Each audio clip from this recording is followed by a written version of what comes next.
Hello, everybody, and welcome back to the UnWokable podcast. I'm your host, UnWokable, and today I am joined by the Anne Craft Taydus. She is the co-founder and vice president of Virginians for Children, a grassroots nonprofit dedicated to action, accountability, and creating long-term change in the Commonwealth so all children will thrive and prosper. She's a graduate of Virginia Tech, where she double majored in geopolitical war history and electronic print journalism, which is very interesting. A mother of two beautiful daughters in Chesterfield County. She's exposed the war on our children being implemented by global agencies, federal legislation, and radical left-wing teachers unions and associations. Fighting to end the ideological subversion in our K-12 public education system is what drives her as an American, a Virginian, and a mother. And thank you so much for being here.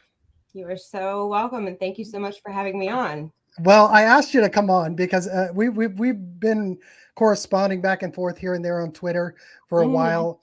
We seem to run in the same circles, but we also seem to have the same issues with our states.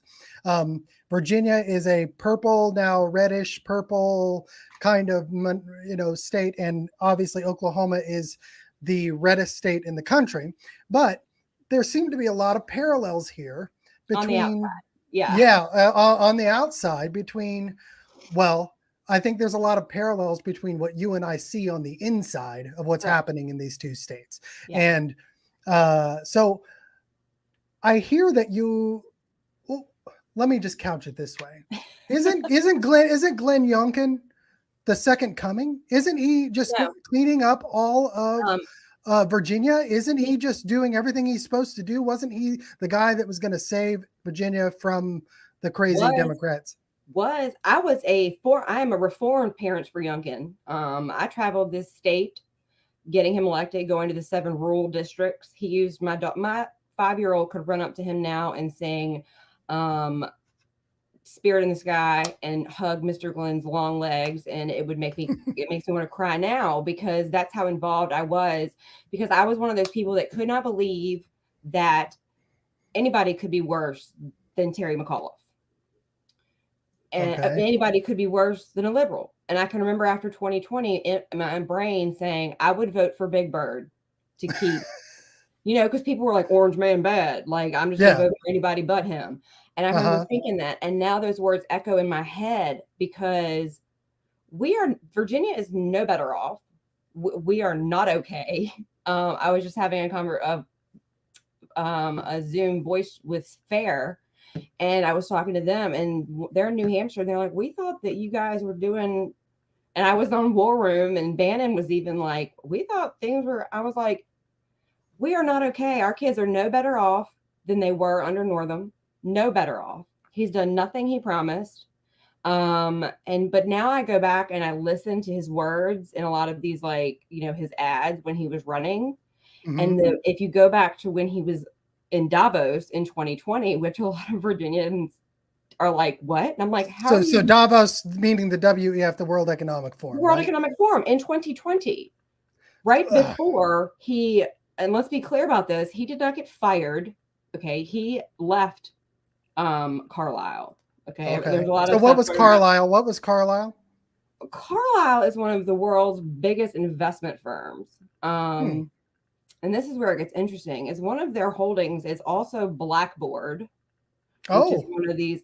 And Blackboard is one of the only UNESCO approved dashboard platforms. So you want to So for everybody who doesn't know, and I've used Blackboard as a teacher, it's a dashboard that teachers use to do grades, to plan assignments, to connect basically vertically with the district about what's going on via your own computer, so the district can kind of keep tabs on you, and you can send information back up to the top of the district. It's where you keep all of your attendance. It's where you keep all of your data. And it's data. It's what it is. It's a data system. And so and teachers in Oklahoma use Dashboard, by the way. Or at least they did when I was teaching. Every teacher uses a dashboard of some sort. Well, but they use Blackboard. Yeah. So they So just so you can one of my random looking up Carlisle stuff, and I was like, wait, I'm sorry. Does that so Glenn Youngkin was the CEO of Carlisle, The which co-CEO, the yeah. wow, interesting. It was Sounds like him, and The then Office, like co-managers. Sorry, the other has since in the last 6 weeks resigned because Okay. they have that huge. There's a case in Delaware where before Youngkin separated from Carlisle, the executives sold a huge chunk of their holdings under and it was illegal. And so the money that Glenn has declared that he made when he left, separated from Carlisle, it's like $16 million.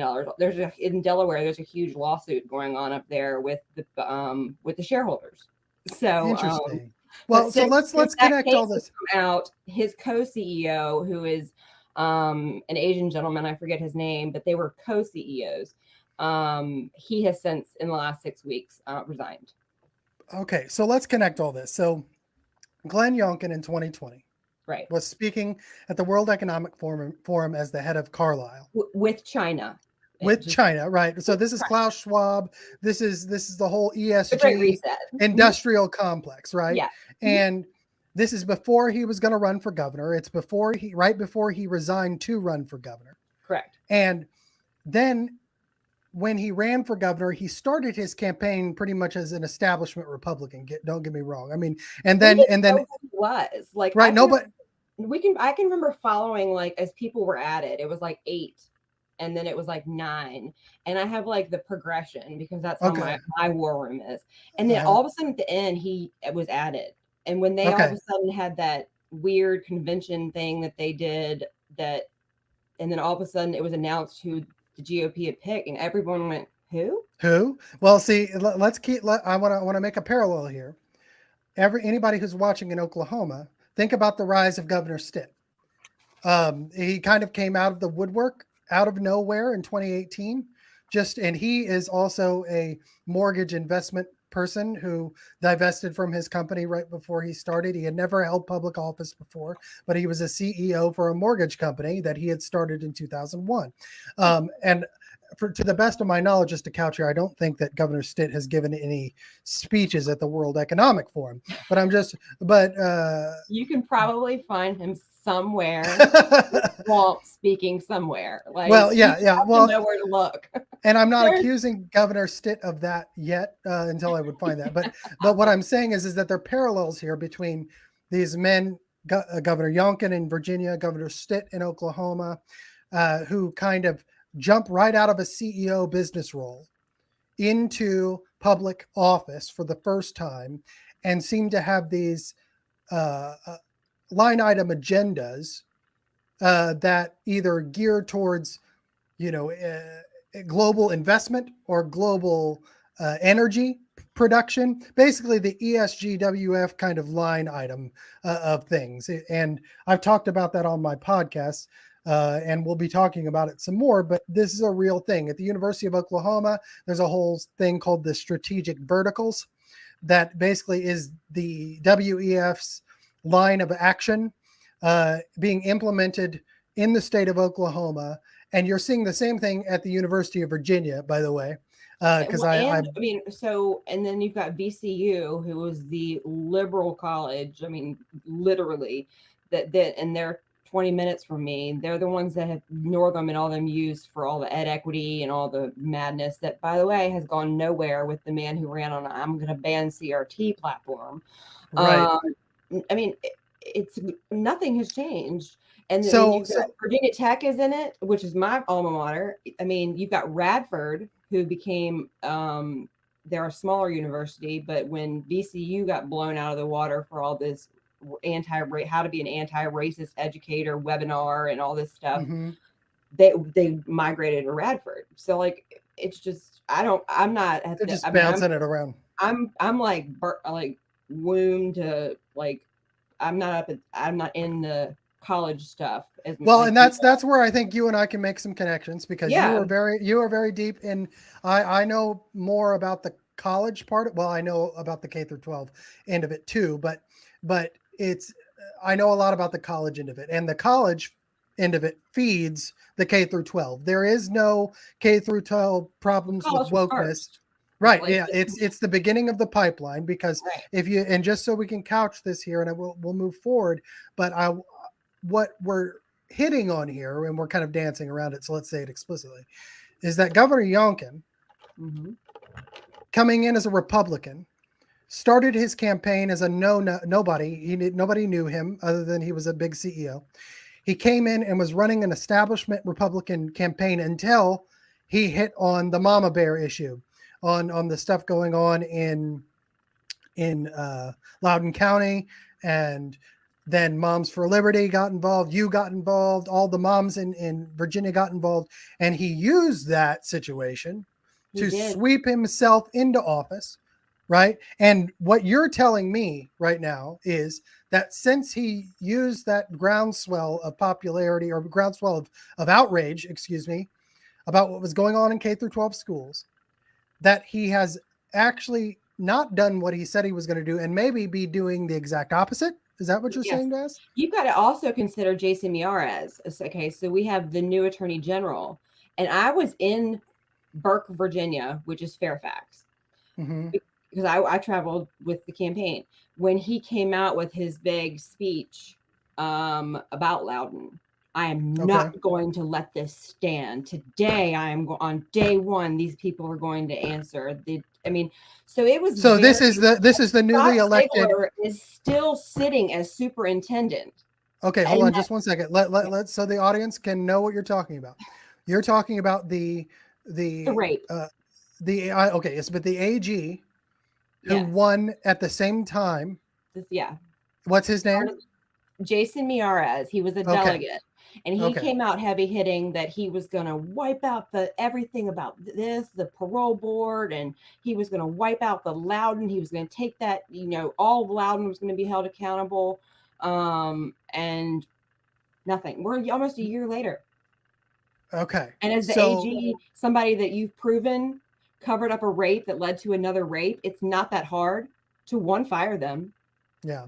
Hold the school board accountable. And remember, we're on YouTube. They'll knock us down for certain words. So just it's okay. It's okay. But so there's another person who was swept in on that culture wave of what happened in Loudoun County and what was happening in K through 12 schools, that promised to do a whole host of things in Virginia that did not, or has not, a year later lived up to what they promised to do. Okay, so let's get back to Glenn Youngkin, because I know they're in tandem. What specifically did he promise to do that he hasn't done, or maybe has done the exact opposite of? One was he's going to ban CRT. Well, if again, people find it hard to believe I've only been in this fight for about a year, in the trenches. So I knew that you can't ban CRT from K through 12. So it's easy to say that you're going to do that to parents who are way less informed in the verbiage of it. And so he ran on that. Parents matter. Parents matter. Parents are going to be completely involved. And then you had the McAuliffe slip, which I've listened to the hot mic on that thing, the last debate that they had 20 times. And I don't think that was a slip at all. I'm just saying that. Okay. Yeah. So hold on a second. I was just going to get to that. So I have this sneaking suspicion that sometimes you have controlled opposition. Okay. And where you have people that will run and you hear things, or they say things, and I understand everyone gaffes. Right? Everyone does. Everyone gaffes, especially in politics. But then there are things that are said that are just that's too perfect. So explain to us what this issue was for those who may not know. So in their final debate, this is Glenn Youngkin and Terry McAuliffe, who was running against him. Who was running again. He was already governor. And then Ralph Northam was old blackface. And then so in their final debate, they were talking, and it was strictly about the books, about books, parents being mad about the blatant pornography in our school libraries. And if you listen, like I said, and that's when McAuliffe jumped out and said that parents had no business having any say in what goes on in their children's education. Right. And you can And hear that, Youngkin in the hot mic, and he goes, "I was just talking about the books." Like it was almost like, I mean, there's just so much. And then from there, but if you look back at Terry McAuliffe's history, that man could backpedal. He could get out of anything. And so right, he continued the next month and doubling down, tripling on down, that. bringing in Jill Biden, bringing in Obama, and then bringing in Randy Weingarten on the last, on the, I mean, it's like he could have, I mean, he has been a politician his whole life, and he has been so good at making things look pretty. And Well, and he was he, popular in Virginia, right? yes. And Yeah. so if he could have backpedaled out of that and won that election, and And he just doubled he down. just, no, he just kept making, I mean, he kept, I mean, it was like, I was sitting there and I was like, Could you be trying to lose? Like yeah. that's the And I mean, question. now I look back, but even then, when I was still go young, and I was like, is this a dream? Is God like, is this a dream come true? Like, because Right. he was not, I mean, and then Obama comes in. I was down at VCU protesting across the street. Obama comes in and triples down on it, like pretty much repeats the same words and is more hateful about it. Like, And keep in mind, this is Barack Obama, one of the best politicians in the last 70 years. So he knows a message that works and knows that one that doesn't. and he And so also called the Loudoun County father.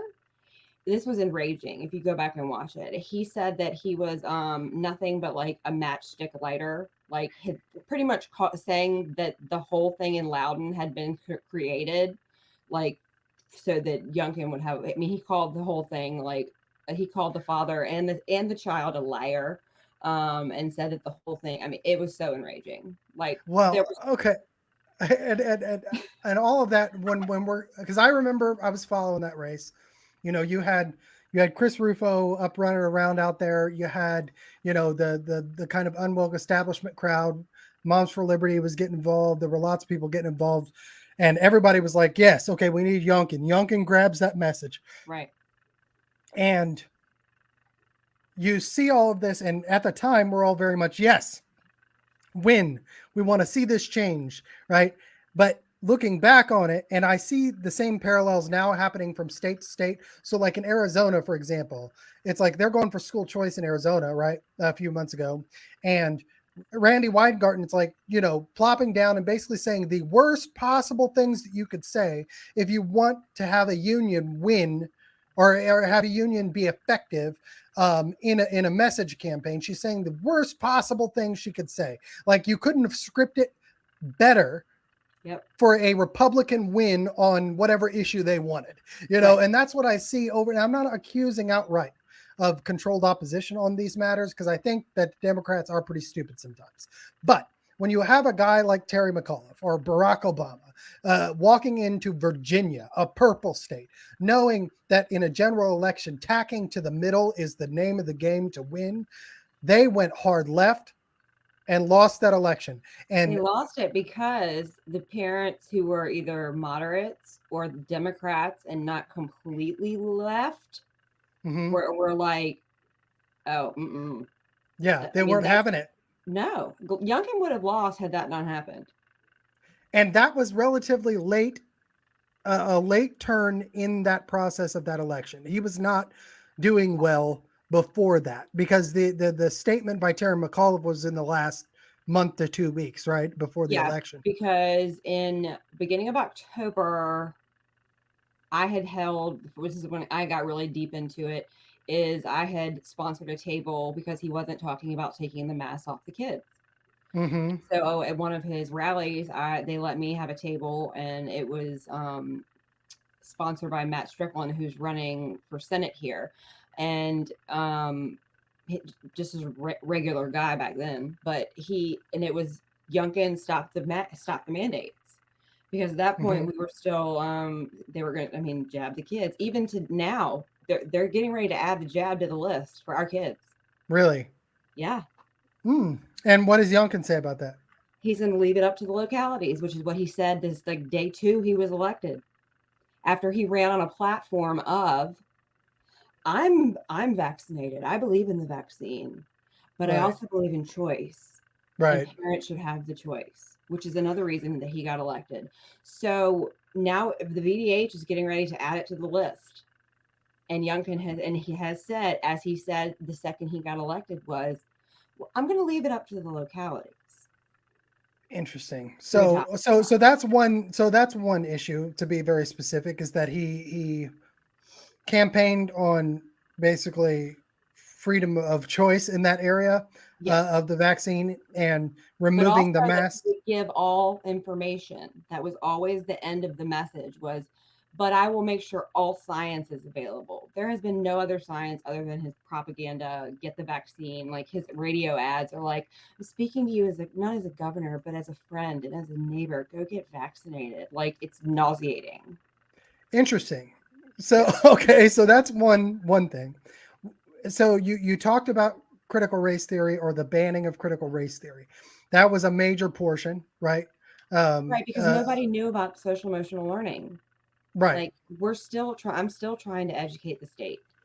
So he passed his CRT, and then him and Amy Gadara, who is our Secretary of Education, who founded the Data Quality Campaign, which is a whole different swamp bubble to pop. But and so they put out this divisive ideologies statement, and it was nothing people. So he put out a guidance.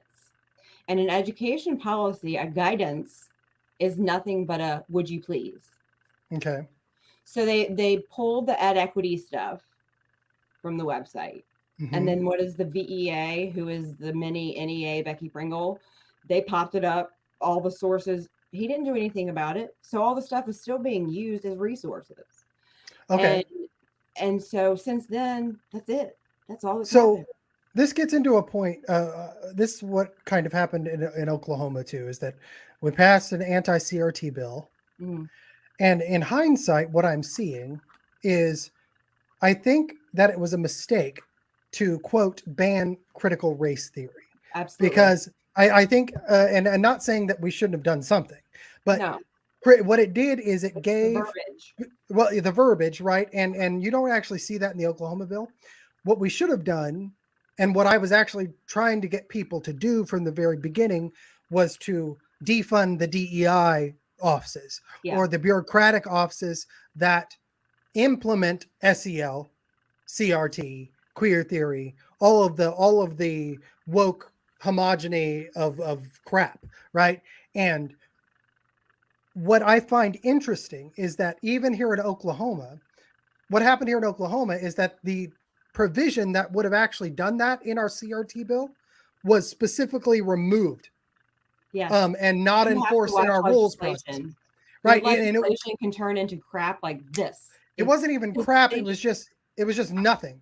Like it made it to where you couldn't really do anything or it pointed all of the fire right at the teachers, when really it's the administrators making the teachers do it. So what the bill kind of did here in Oklahoma was it used the teachers as a human shield for the administrators who were making the teachers do it.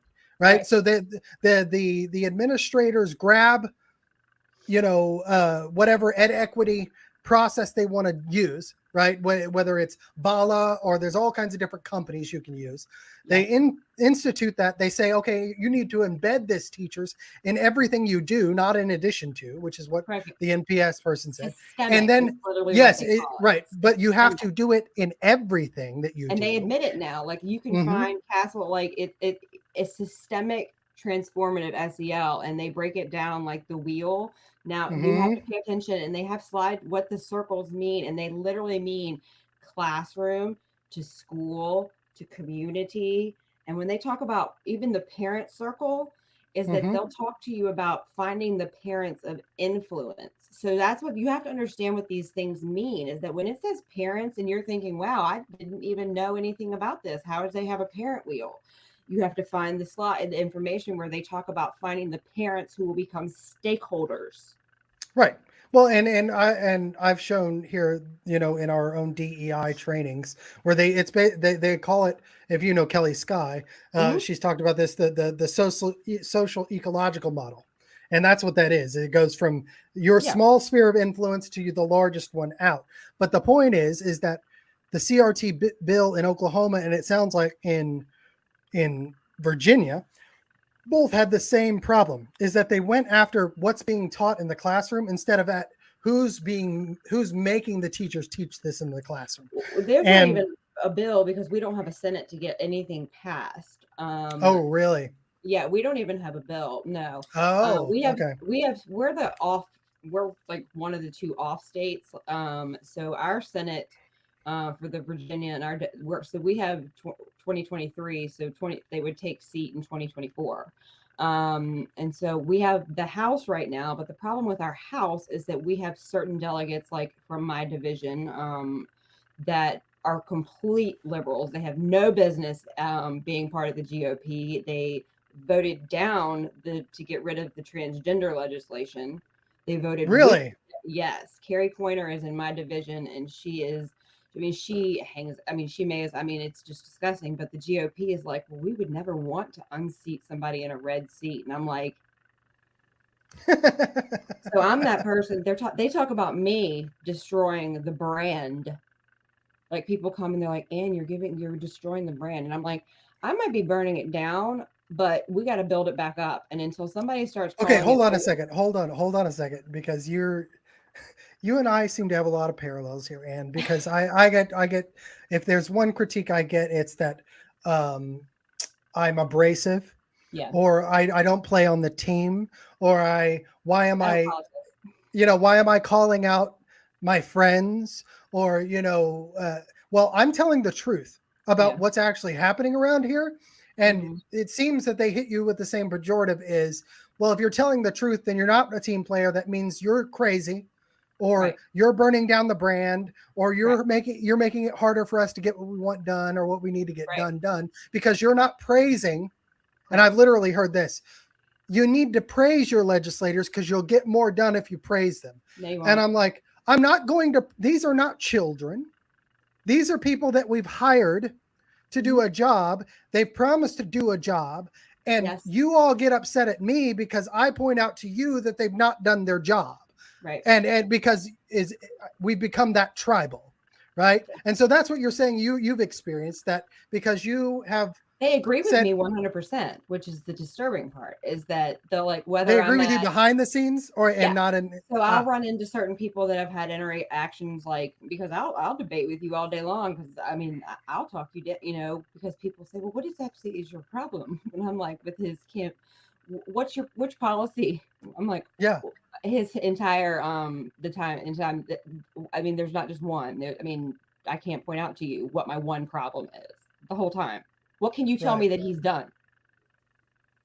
Is what I tell Right. people, Right. Or what especially can when you it comes tell to me that he's education. done, that said he was going to do, or what has he not done? Right. Like, That might be a better way to put it. can you give me one way that our children are learning any different than they did under Ralph Northam? No, they can't. Um, and but then I'll run into people, and whether they were a former delegate, former governor, I mean, these are like political people. Mm-hmm. Um, and I got into a heated debate at one of our delegates running for a senator. It was a Trump rally. And he started talking to me about, ruining or hurting us because I'm taking away from the Republican Party and giving the liberals, the left, ammo.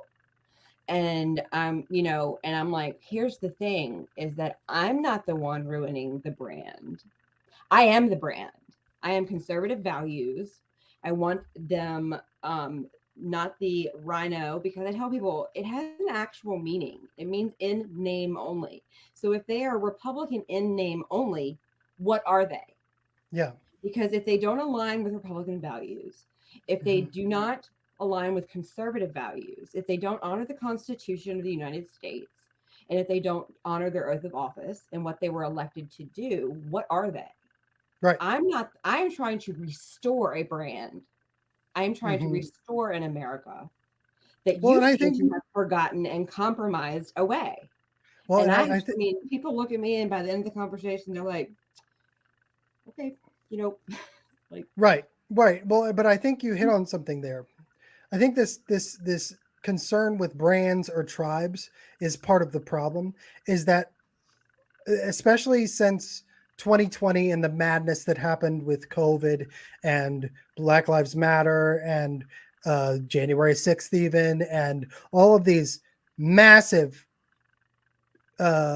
events that people were forced to log into in a way that they hadn't been able to before because the world had stopped, right? Because that we went through this kind of trauma that redistributed tribes to say, okay, yes, this side good, that side evil, and anything that this side does is good, and any side that that side does is evil. And it made us lose our ability to grab a policy and work out what the nuance of that policy is, and has made us insanely more tribal, to where the people who actually dig in, who are often people like you and I, sometimes those who are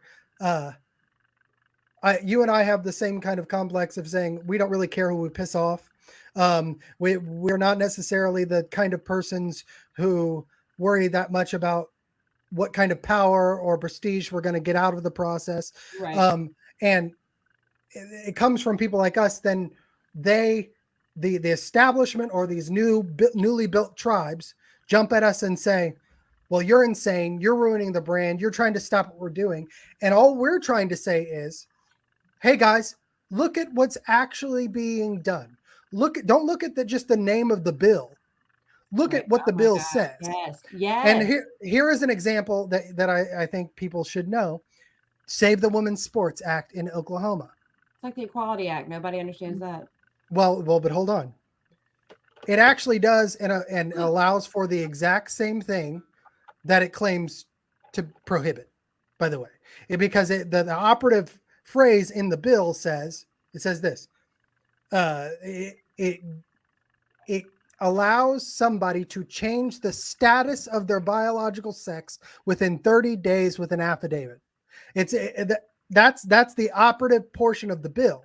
I brought this to senators. I went up there and handed it to them. I argued with the House leadership on Twitter about it, and I had 7 lawyers, look at me and say, yep, that's what it means. So, and to couch that in a situation is, a year before that, Oklahoma had threatened to do the same thing, to put the same bill up, and the NCAA lost their damn mind. They lost their mind and said, we'll pull all the championships out of Oklahoma. And the bill stalled. And then a year later, it gets all the way to the governor's desk. He signs it, and the NCAA, silent. Yeah. And that's what made me go, why is the NCAA not throwing a huge fit about this bill? And I went and read the thing, and it was like, oh, because it doesn't actually do what it claims to do. Yeah. It says Save the Women's Sports Act, but it actually allows for the thing it claims to prohibit. And everybody was like, yes, Republican good, we saved women's sports. And the Daily Wire and people like that going out and saying, hey, this is what we're doing. Everything is great in Oklahoma. It boggles my mind. Reading legislation, because then you have to learn to read legislation. You have to then go to the history. Yep. And then what I tell people to do is hit highlights. And then you have to go and look at the committees and and then what was changed.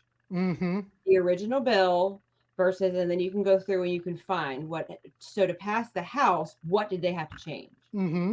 And then to pass the Senate, because right now the problem is we have I'm talking about especially in education, our education committee in the Senate is bonkers. Like the people that the bill, I don't know if you saw, that was going to be introduced that was going to criminalize parents who did not affirm their child's gender. That would be Guzman. Yes, I saw that. Yeah. So, I mean, these are the type of people that are on our education committee currently. Mm-hmm. But what you're saying is that the process of making a bill into a law, that people need to go in and highlight or hit highlight as You to can what hit was highlight changed. in Virginia, and it'll tell you, like, if so, say a bill is amended, which what happens a lot, Right. is you go to history and you Mhm. can hit highlight, and it'll show you where the changes are.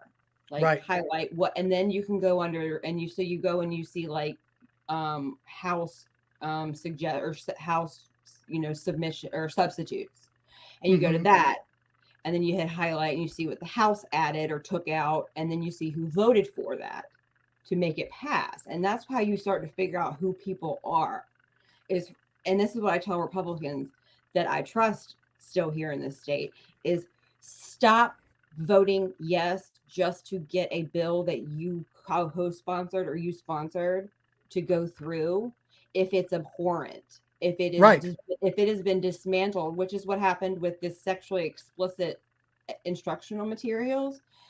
They allowed it to get passed, which was, we don't technically have comprehensive sex ed. Technically. I Right. mean, it's in Arlington, it's in different parts of the, I mean, it's coming in, but Right. it was not written for it was written for the books. Mhm. And so what did they allow? They allowed an addition to the bottom of it saying that this is not meant to censor or ban books in public school libraries. So it's when we already, since 2014, have an entire bill. We don't need more legislation. We need people to acknowledge what is on the books. Thank you. And see, oh my gosh, because I just let not long ago, I let the Republicans in Oklahoma, the legislators have it, because it's like we were supposed to be the party, or the conservatives are supposed to be less government interference.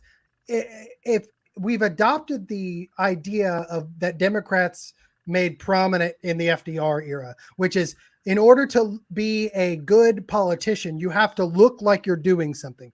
How do you look like you're doing something? You pass legislation with really good names on it, right? And no matter what the legislation says, because most of the people just read the headline, right? We've been conditioned to just read the damn headline. Yes. They're actually passing bills that will make their job harder. Yes. The layers. So right. When you actually find the one that was like this one here, we have one textbooks, which is instructional materials, and it's 8 VAC 20-720-10 FYI, and it's from 2014, and it says that school boards must adopt procedures for selection of instructional materials, including an appointment of an evaluation committee. So this would include all the software, all the SEL, everything.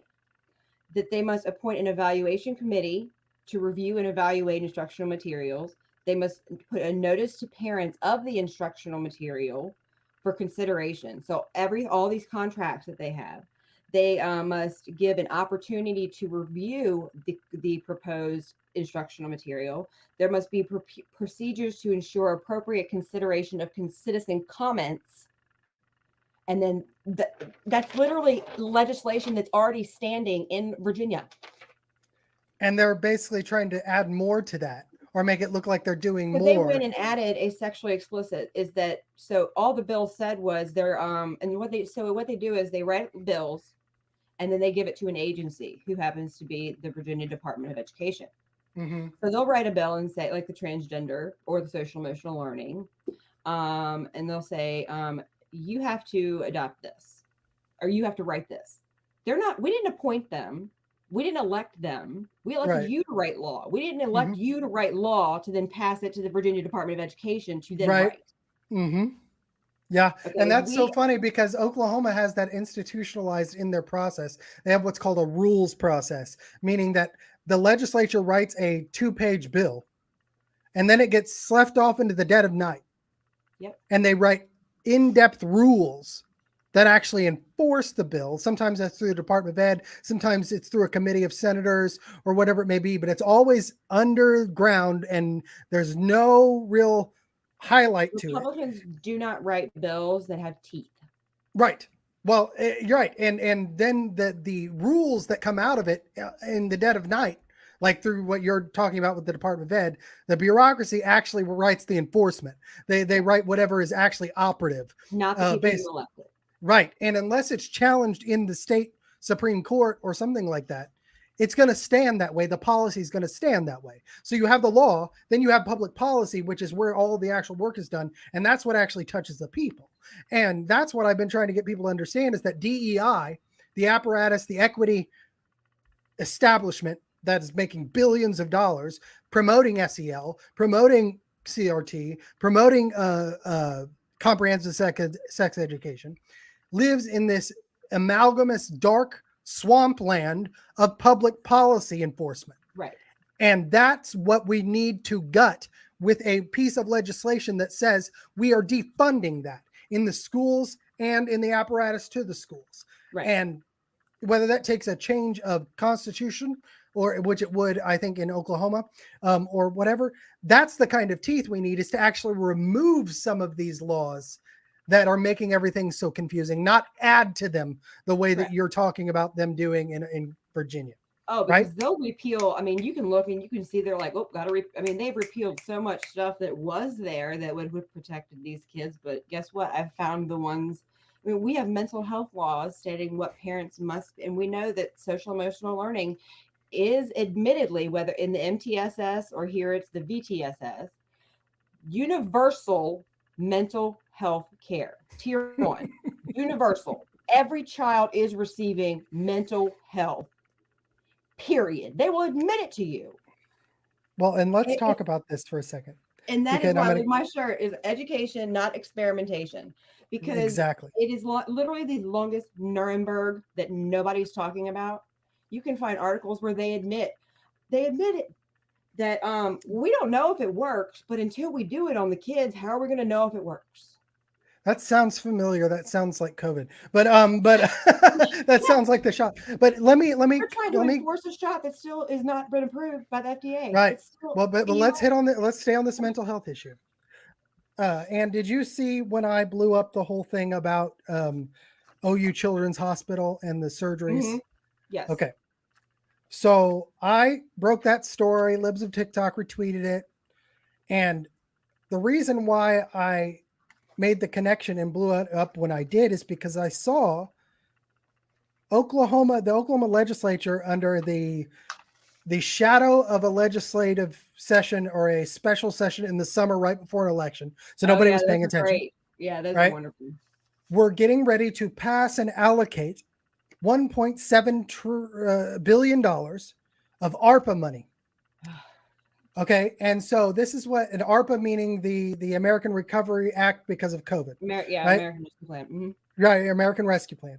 And when I went through the line items of what the money was going to be allocated toward, an overwhelming majority of it was going to hospitals in the university system and mental and behavioral health. Yes. Connect that with just a year earlier, when Oklahoma, during the middle of the COVID issue, passed a bill that said that every student in Oklahoma has to take mental health surveys. Oh, yeah. And what people don't know is that that's called community reporting, that they actually have to gather that data and give to the CDC to justify their ARPA money that they're going to get in sections, not just all at once. Right. And then I found that the Roy G. Biv program is transitioning underage kids under 16, right? Under 16, and boasting about it. And all of this behavioral health money was going to be given to OU Children's to build the infrastructure, okay? 70 beds for behavioral and mental health for kids in crisis.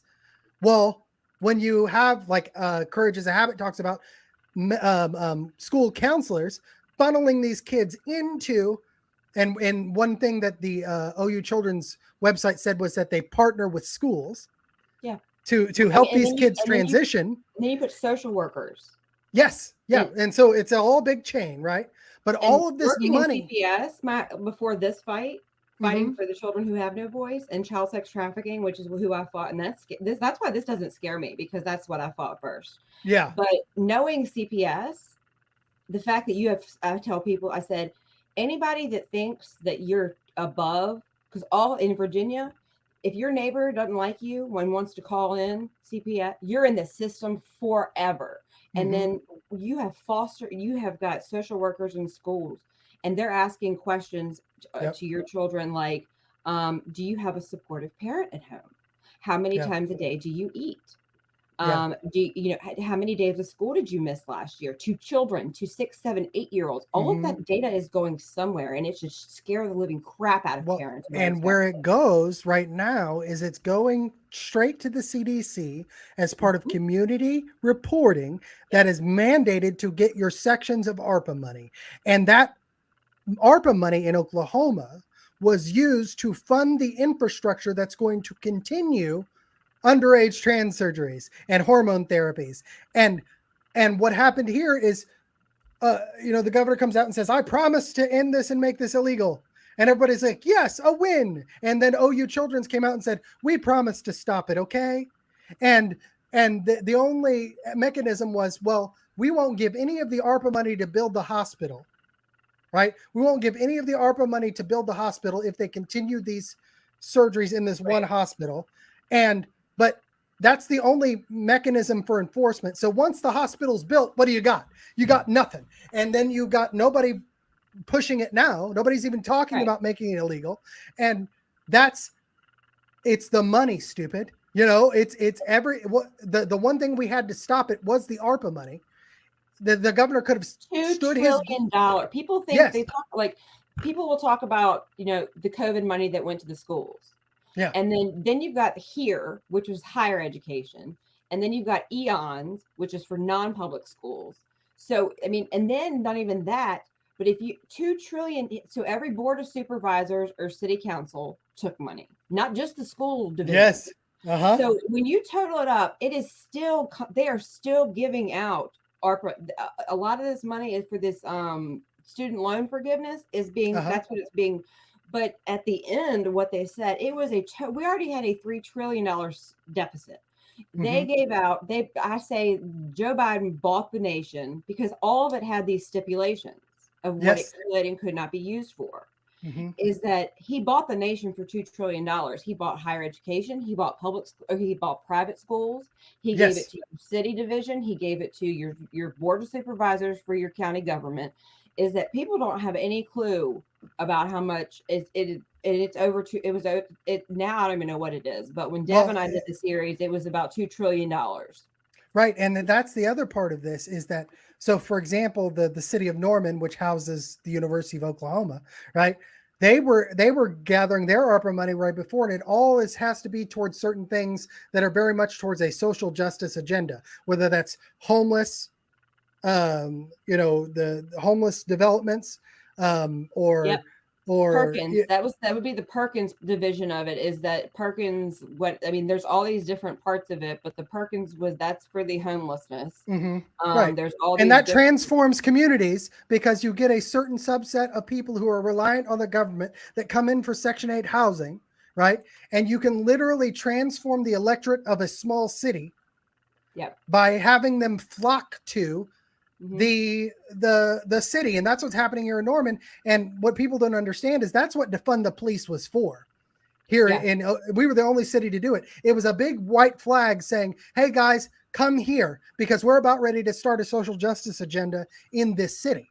And so the homeless issue got worse in the middle of Ruby Red, Oklahoma, almost immediately. And they used that to justify the building of homeless shelters that was going to be funded by the CDC through ARPA. And it's going to transform the electorate. It already did. We saw it in our last election here. Just a minute. All of Norman went really blue after they had just elected basically a conservative Republican mayor.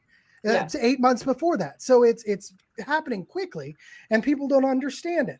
And it's really hard to follow. And people like us, you and I, who are constantly saying this, are going, they just call us nuts. And it's like, all we're doing is telling you what's happening, Sorry, go ahead. Like our website has, so if you want to pull up that screen, I think I just screen shared. Which one? Hold on. Do you see it down at the bottom? Did you send a private chat? Hold on. I have StreamYard too, so I thought it would. Oh, there it is. I see it. Okay, yeah. Okay. There we go. So Uh-huh. this is on, if you go to va.org, which is our website, we have an ESSER, like it's literally ESSER. And Mm-hmm. so, okay, so you've got Ed COVID Handbook 1, you've got Ed COVID Handbook 2. This is the one where it starts to get, literally the Trevor Project is like on page 2. And this is like when Deb and I did our series, we went through and broke down all this stuff. Mm-hmm. But these are the manuals that if you want to, it literally will tell you like what you have to use the money for. Yeah. But we have also on here, if you go down, I mean, so you got the Hunt Institute who put their own out. There's one from the United Nations. I just added some in here. The NEA did theirs. But so here is this, and I'm not kidding you, is that you can go into this link, and so let's find Oklahoma. And I can't even actually tell you where I found it. It's from Tableau, public Tableau, and you can find like any district that you want, and then you can go up and you can go ESSER 1 in Oklahoma, and then you could figure ESSER 3, ESSER 2 and 3, and state average per pupil. But would just be that they did it for the school divisions, and then the timing of everything of how it plays out. And you can literally see how much money just to the schools. Right. So What so people don't understand, because there's a big deal. Let me connect this real quick. Well, what yep, you're talking about. So this is all the money per district that's going out. But what right. people don't understand is that the books that we're seeing in schools, say in Owasso or in other parts of this, part of how they get the money is pushing a social justice message. Inclusion is part of social justice. Inclusion means having representation of other forms of living, whether you're talking about non-binary, trans, drag queens, all All of that's these in these things. manuals, like All of that's literally. in the manuals, right? Yeah, And in order to get the money, ladies and gentlemen, yes. in order to They get had the to money, sign. they Right, have to have these books in schools. right. They So have to have them as a part of find the your state representation. superintendent's application for the money. Mm-hmm. That's the interesting thing. Um, and but is this the one? Our Uh, superintendent who just lost, that was a Republican for 8 years and switched parties at the very last minute to become a Democrat to run against the Republican governor who she worked with for 4 years. yeah. By the way, whatever, Laura, you know. yeah. So this is the one, and this is the one it's called. Now this came out from the Department of Education Office for Civil Rights. Okay, the Okay. OCR, who you're supposed to be able to complain to when, say, FERPA or PPRA or your civil Mm-hmm. rights. So they put out Education in a Pandemic: The Disparate Impacts on. Remember this. This is America's students. That would be all Right. America, all of America. Mm-hmm. And you can go down. And I'm sorry, I'm making people dizzy. And there's not one white child mentioned that had any effect from COVID. But they go into and they literally talk about I mean, and they've got links on links on links. They talk about the impact on English learners. They even go into the LGBTQ. They do. I will say this. They give a tiny talk about, I mean, the students with disabilities, SPED money, IDEA has been stolen for, I mean, I can't even tell you how much. We have Mm-hmm. 1.3 million missing from what they pledged from the COVID money to what they actually spent that's missing here in Chesterfield County. $1.3 million of IDEA money, and we can't get our special education kids taken care of. Oh, COVID's impact on LGBTQ plus kids. And I mean, it goes through, I mean, reduced sense of safety, poor mental health, and higher levels of suicide. I Yep. mean, and then they go in and they start to, there's the CDC right there. I mean, these Mm-hmm. manuals, they tell you, you just listen. They Right. literally listen, like list glisten as a source. Yeah. And then they talk about, LGBTQ students of color who missed Right. So school. another intersection. Yeah. Right. I mean, they've got Native American, Latinx, Black, but there's no LGBT. They don't even care about the LGBTQ white kids. Like, Yeah. and Right. but it goes on, and it's really frightening because it even in here it goes, students in higher education. But it But goes, what you and don't, then let's boil this down real quick. The more students that you have that fit in these intersections, the more money you get. correct. That's what you got to understand, Yes. is that you get money based, the money already follows the child. It's just Yep. what child Correct. that they identify as. So the schools have a vested interest in, say, grooming kids into a ulterior or a alternative identity, because Yes. it literally pays, it gives the school more money. And guess what? I am sorry, that will do the same thing for private schools. Yes. It will do the same thing for private schools. It's just If that the you're money will looking go for to a private different school, source. you have to be very, like, I had to, and I went Right. 18 schools, and the first thing I asked them was, I want to see what money you've taken. Yeah. And I used Undercover Mother because they're the big Yeah. private schools. And I finally found one not far from me that has never taken any federal money. But still, my But hold daughter, on. my 12-year-old comes home with stuff, and I'm like, tell me why you're teaching my 12-year-old about anxiety through the eyes of God. I don't even want you to do that. What? Is that it's still in there? It's social emotional learning, right? Straight up.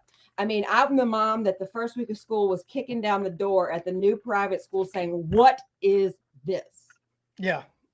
I'm not signing this. And I gave them a PPRA opt-out. I gave them all the forms that I get that are on our website that I give every public school parent to fill out. You are not going to talk to my child about this, about this, about this, and about this. But how are you going to stop them if that's the thing? It's like you give them forms, but we all know that it was used to You have be. to be in the. You have to be involved, right? You have to be get there. the parent portal. You Right. have to go in your child every single night. And this is what I did. This is how I found that they, in the opiate, my 11-year-old had asked my child what prescription medications were currently in my house. Find them online, post an image of that image, post an image of the pill and the link where you found it. That's how I found that. Hey, do you have that picture you took of the SEL wheel that I sent you from the Hope Rising SEL? Oh, yeah, the one from. Yeah, can you pull that up real quick? Yeah. So as people But you may know, have to go to parent portal. You have to go in. You have to be diligent. If you're not going to be involved, no, the forms, because you can fill out the form and they'll opt them out of just like second step. Right. They'll admit okay. But then I started pulling up and I started understanding, like, my daughter read The Giver, and before every question on the test was about 6 questions asking about her moral, political, familial beliefs. You know, would you commit a crime if it was for the good of others, or would you tell a white lie? So that's what I tell people, like, when I give presentations. This is systemic SEL. Yes. In English class. Yes. This is what it looks like. Mm-hmm. And you would never find that if you're not going through, and it does get tedious, but if you can't get your kids out, it's what you have to do. And parents say, well, they don't want to, I don't want to single them out. And I'm like, you got to do something. I mean, what comes home 5 years from now when you don't recognize your child anymore? Yeah. I'm sorry, don't come crying to me, because I'm telling you, my daughter came home telling me that she had generalized anxiety disorder and needed to see a therapist at 11. And she told you that? She told me that at 11. She had generalized anxiety disorder. And where did she get that from? School. Right. So I pulled up, and it's all in our health stuff. It's called Life Skills. And anxiety, depression. I mean, slide after slide after slide of things that you can't put in a child, 11-year-old's brain, and then wonder why we have got underage 13 suicides happening like this. Right. Right. Is because normal. It's ideation creation. It's ideation creation. That's what it is. And my daughter, now, the fourth grade was the last time she had actually seen a child's face in school. Okay. And so then she was home for COVID, and then she's a 6th grade girl when the masks come off. Okay. Sobbing because somebody's going to see. 6th grade is the worst year. It's for girls. I mean, Yeah, And then they are the most worried about the way they look, and if they've been covered, I don't know, like wearing a we burqa. cried, and It was like I wearing a burqa, you know, said, "Mommy, like they're going to see my face," and it broke my heart. And I was like, "I'm not going to make you take it off, like I'm not going to be that mom." And she wanted to take it off, and thank God. So they still had to wear them on their bus at that point. So to keep her from having to put it on the bus and then take it off when she got it, because I'm extremely extroverted, she is not, and that's from right. being bullied for years. And the county doesn't care because she's a white child, and it's straight as that. Is that if there was something different about my daughter, if she was, LGBTQ, Trans or or if it right, would never happen. But for right. years, I mean, she was bullied, and she's just not me who would knock somebody out. But and so that contributed to it. Right. Um, But so I want to talk about this for a second because you hit on so much. You're giving so much great information and experiences that you've had. But this SEL piece, that there are many types of SEL. You know, there's the straight transformative castle SEL, but now there's this push through Christian groups or whatever to say we have our own SEL, right? no SEO. All I'm one of those SEL is people that's bad. like, I'm All I'm like, and it was never good. It was never, and I'm one of those people say it got hijacked. No, I'm not one of those people. I'm like, there is no social emotional learning that you should stay in your lane. I'm the parent. I don't want you teaching morals. This is exactly what I said to I don't want you teaching anorexia to my 11-year-olds through the eyes of God, which is what they say. Everything is done through the eyes of God. Okay, well, I don't want you to teach my child about suicide through the eyes of God. Like, right, I don't. right. Is That's that not your job. Yeah, what correct? about the separate? Yeah, but I guess you're in a private school. But Yeah. that's the point too. Is that once you get into a private school, you lose those kinds of protections from the state, and they will make you sign NDAs that you can't say anything bad about them. You can't go to their school board and vote them out. You can't There's do no that. school board, right? Yeah, there's no school board. There's no you. If you don't like it, all you can do is vote with your feet. But once you lose that option of voting for the school board and the people that control the school, you have nothing. Like you can leave, but if all the other schools turn into this, what are you going to get, guys? Right. What happened to your mom and pop shops? You used to have a store on every corner. They've all turned into Walmart, Amazon, and Target, right? They're gonna Antitrust is what I right. said when I testified at the FTC, because the FTC is, and I said, pull up your Twitter. I sent you those pictures from that I sent Okay, you. thank you. Yeah, So when I testified at the FTC, which I sat because they're talking about COPA, which parents listen under COPA. If you know what ed technology, you can opt your child out of data collection under the age of 13. but Okay. only under the age of 13. Only because it was developed in 1998. Now was entering college in 98. It was the first year we had Ethernet in the dorms at Virginia Tech. So think about that. Is that this law was developed in 98 and has never been touched since. Trump and the FTC between 2017 and 2019 had developed to expand it and make it more protective for children, because it's the Children's Online Privacy Protection Act. And I told them is that everything about social emotional learning, antitrust, and everything the FTC hates about conglomerates and these oligarchies people would dance around the issue. And I was like, you've got Bill Gates, Chan Zuckerberg, and all of these people. You're currently suing Meta. And you've sued Gates before. And is that why aren't we talking about the fact that there's nothing in education that's not being taught with these people attached to it? Why aren't we talking about the antitrust when it comes to education that's being forced through one lens that we're currently looking at right now? Because you can pull up any state, any division, and you'll find some form of this. What are we going to talk about antitrust there? And everybody's Right. like, because Yeah, they don't want to. They don't want anybody to talk about that. and they I don't want named anybody names. to I talk had about 2 it. minutes, and I was like bombed, dropped, and out, because I was like, I'm so sick of hearing people dance around like, well, we have this education curriculum that nobody did, and I was like, bombed it out. You're currently suing Zuckerberg and Meta. Right. How are you not they're not that disconnected. Like, you can't Right. not know what's going on in education. No, they're not, and they know that once you inject those kinds of things in, it's extremely difficult to remove them. And but I want to point this out. So this is the wheel that you were talking about, by the way, earlier. This is Hope Rising SEL. This is Governor Stitz. He talked about this during his State of the Union address. That they claim now is not connected to Castle, right? And they claim to be able to scientifically measure hope. And I'm telling you right now, this is made to be injected into private schools as a part of the same kind of data collection. And it's an Oklahoma company with connections, deep connections to people in California that are on the board here. And would let that wheel and not be suing the crap out of them. That's not only the wheel of Castle, that's the arrows of Whole Child. So right there, you've got the ultimate mix of everything wrong right there. Because to look at that is literally, so to say that they have nothing to do with Castle is the dumbest thing that I have ever heard in my life. Right. Well, but they're not certified by Castle, you know? They don't actually have the stamp of approval anymore. They did for a while, but then it was taken out once I was like, well, because I busted this out. I busted this out on... I busted this out on Benjamin Boyce's show 9 months ago when it was first coming up. And I was like, what the hell are you guys doing?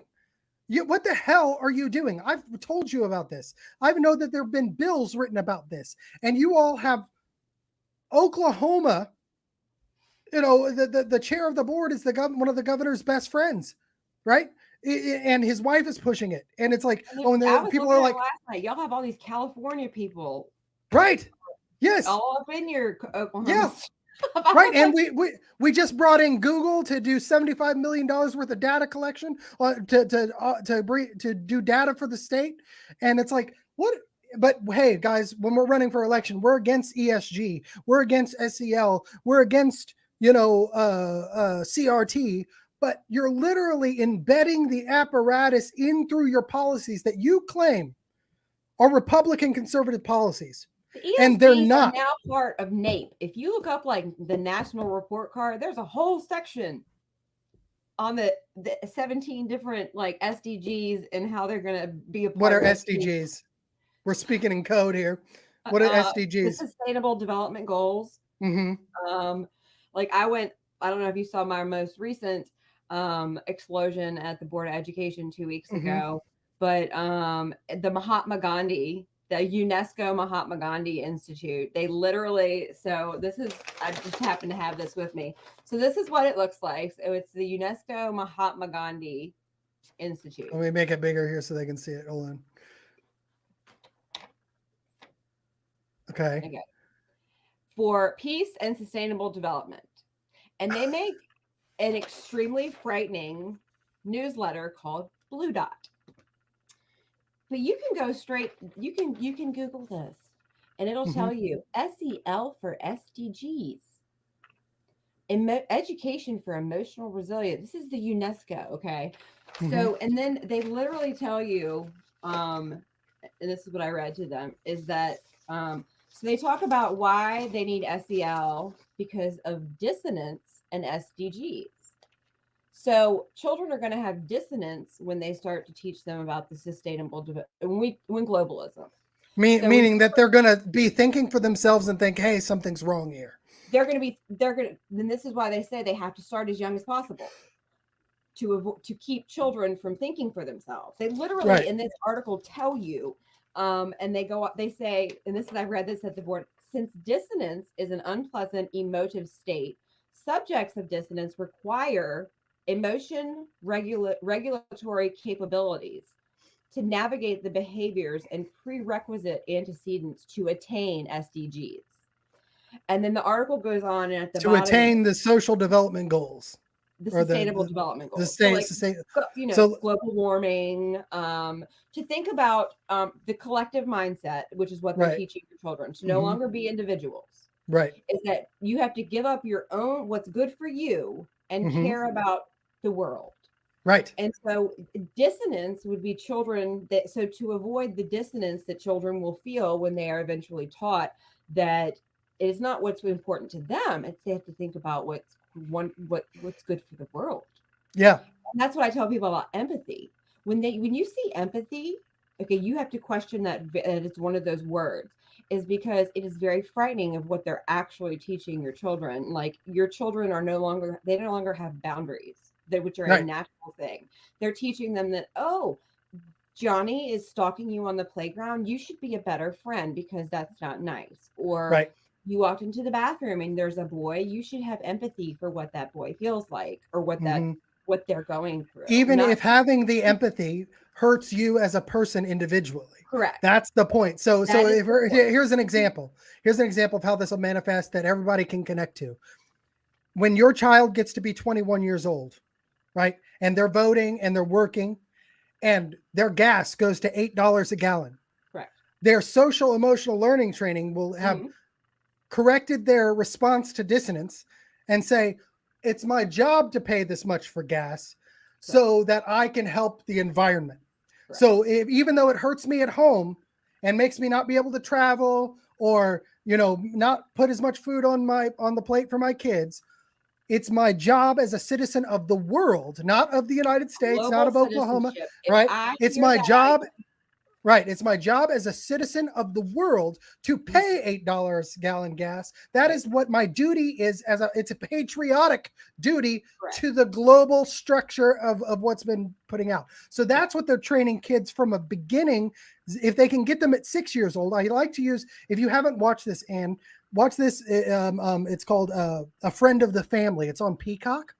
Okay. It's about Jan, and I'm blanking on her name, but Robert, it's about in the 70s, a man who grabs a girl at, she's 10 or 11 and literally through the same kind of process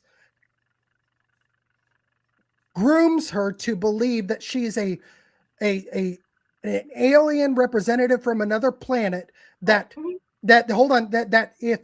if she doesn't complete the mission, which is get married to him before 16 years old and have a baby, that all of her family will be vaporized within. And this is a true story. Go watch the movie or the show. And if you watch it, what he does to her is exactly what the apparatus here we're talking about through social emotional learning is training your kids to think in regards to their dissonance. Every time she thought that something, doesn't add up, he had instilled in something in her. If you touch another boy, you're gonna vaporize instantly. It's like the fear of that made her just fall in line, right? Until it fell apart. Well, I mean, it's the same thing. Like parents come up to me and they're like, after I speak or something, and they're like, now I always wonder, why do my college children hate me? Yeah. And it's what I tell people is that if your child comes home and is not acting like the child you raised, you need to find out why. Yeah. Like it's coming from somewhere. It's not just, oh, they're going through a phase or they're not anymore. No, not at all. Not anymore. Is that if your child, because this is what happened. So my daughter, I opened up one of the only times I had to actually open up her because she was not acting normal. And so I opened up her actual physical Chromebook and they use Google Slides to chat during school. And these kids, and it's not friendships. They don't know each other. And because she had been bullied and because the mask had just come off, she was in that prime position when we talk about these kids that are massively, parents are like, my kid just came home and said that they're pan poly. Where did this come from? And this group of kids who happened to be 7th, 8th graders older than her that had she hadn't had friends. They had welcomed her, and all of it. And I pulled open this slideshow and gender fluid, they're pan poly. They've got these 800 different flags. I don't even know what they mean. And then meanwhile, my little 6th grader, 11-year-old she's like, my name is so-and-so and my pronouns are she, her, and my cat's name. And so she was still very, and I caught it. I was lucky I caught it like, no, And that's when I was like, no, because that's how these kids all of a sudden they develop, all of a sudden they come home, is because They're it's not the being groomed from a young strong. age. Yes, Yeah. and so they're being groomed by eighth graders when they're sixth grade, because the eighth graders have been through the process. Oh, and And hold on a second, because I have something to connect to that directly. I did a story, I don't know, it was 6 months ago, where you had a parent who had caught the teachers had in, this is in near the Tulsa area in Oklahoma. The mother had caught eighth graders sending, a notes, or they were writing notes to the seventh graders who were going to be eighth graders.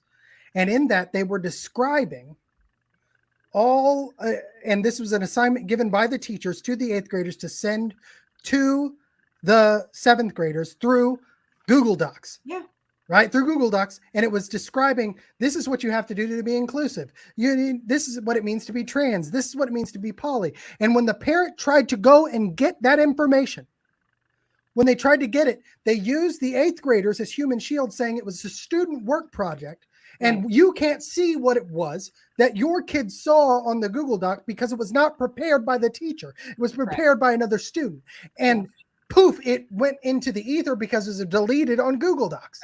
People need to understand, when you see things like student-led learning, like all of the people, like people don't understand what words mean.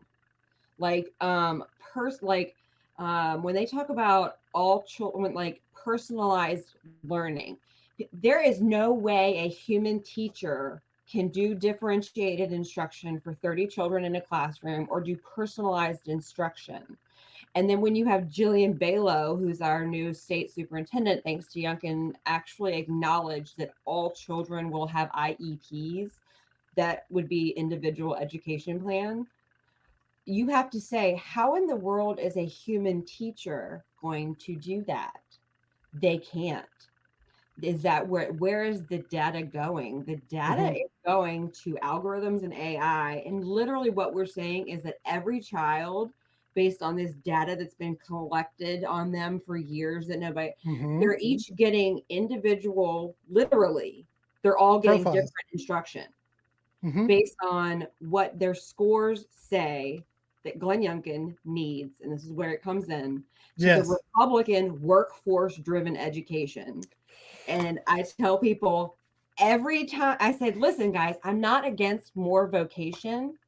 Right. I am against people literally deterring children from going to higher education, because there is a video where, and I held my phone into the mic at the Board of Education, where Amy Goodera says that their North Star, their three main goals for education are to recruit and retain businesses, to build a labor pool, to recover Virginia's economy. I'm sorry, was anything in there about education? Right. And then the only one that mentioned education was so that all children can graduate with a family wage supporting job, which people are like, why would you question that? That's their North Star. Like, that's what they're reaching for. And what is a family supporting wage? And why would you want that to be what you strive as? That is they said that was Glenn Youngkin's definition for education excellence. And that is not the definition I voted for. Is what people need to realize. Well, and let me make a parallel here, because this is what's happening in Oklahoma too, with the same kind of Republican governor, by the way, who brought in Glenn to do some campaigning for him at the end. Is they're building a school through the Norman Public Schools for aerospace engineering. That's basically a hybrid program for a school choice school. And that is flowing directly from the University of Oklahoma, which the fourth of their four-part of their is aerospace and data collection and security defense monitoring people. That's the fourth part of it, and it's all about creating. Okay, again, yes, you want to teach more vocations. The American Defense League, which is right up in DC, like the contracts that he has up there, like they're building Lego Metaverse, like 2 miles down the road from where I was one of the first, and I'm like, guys, they're not going to build Lego blocks there.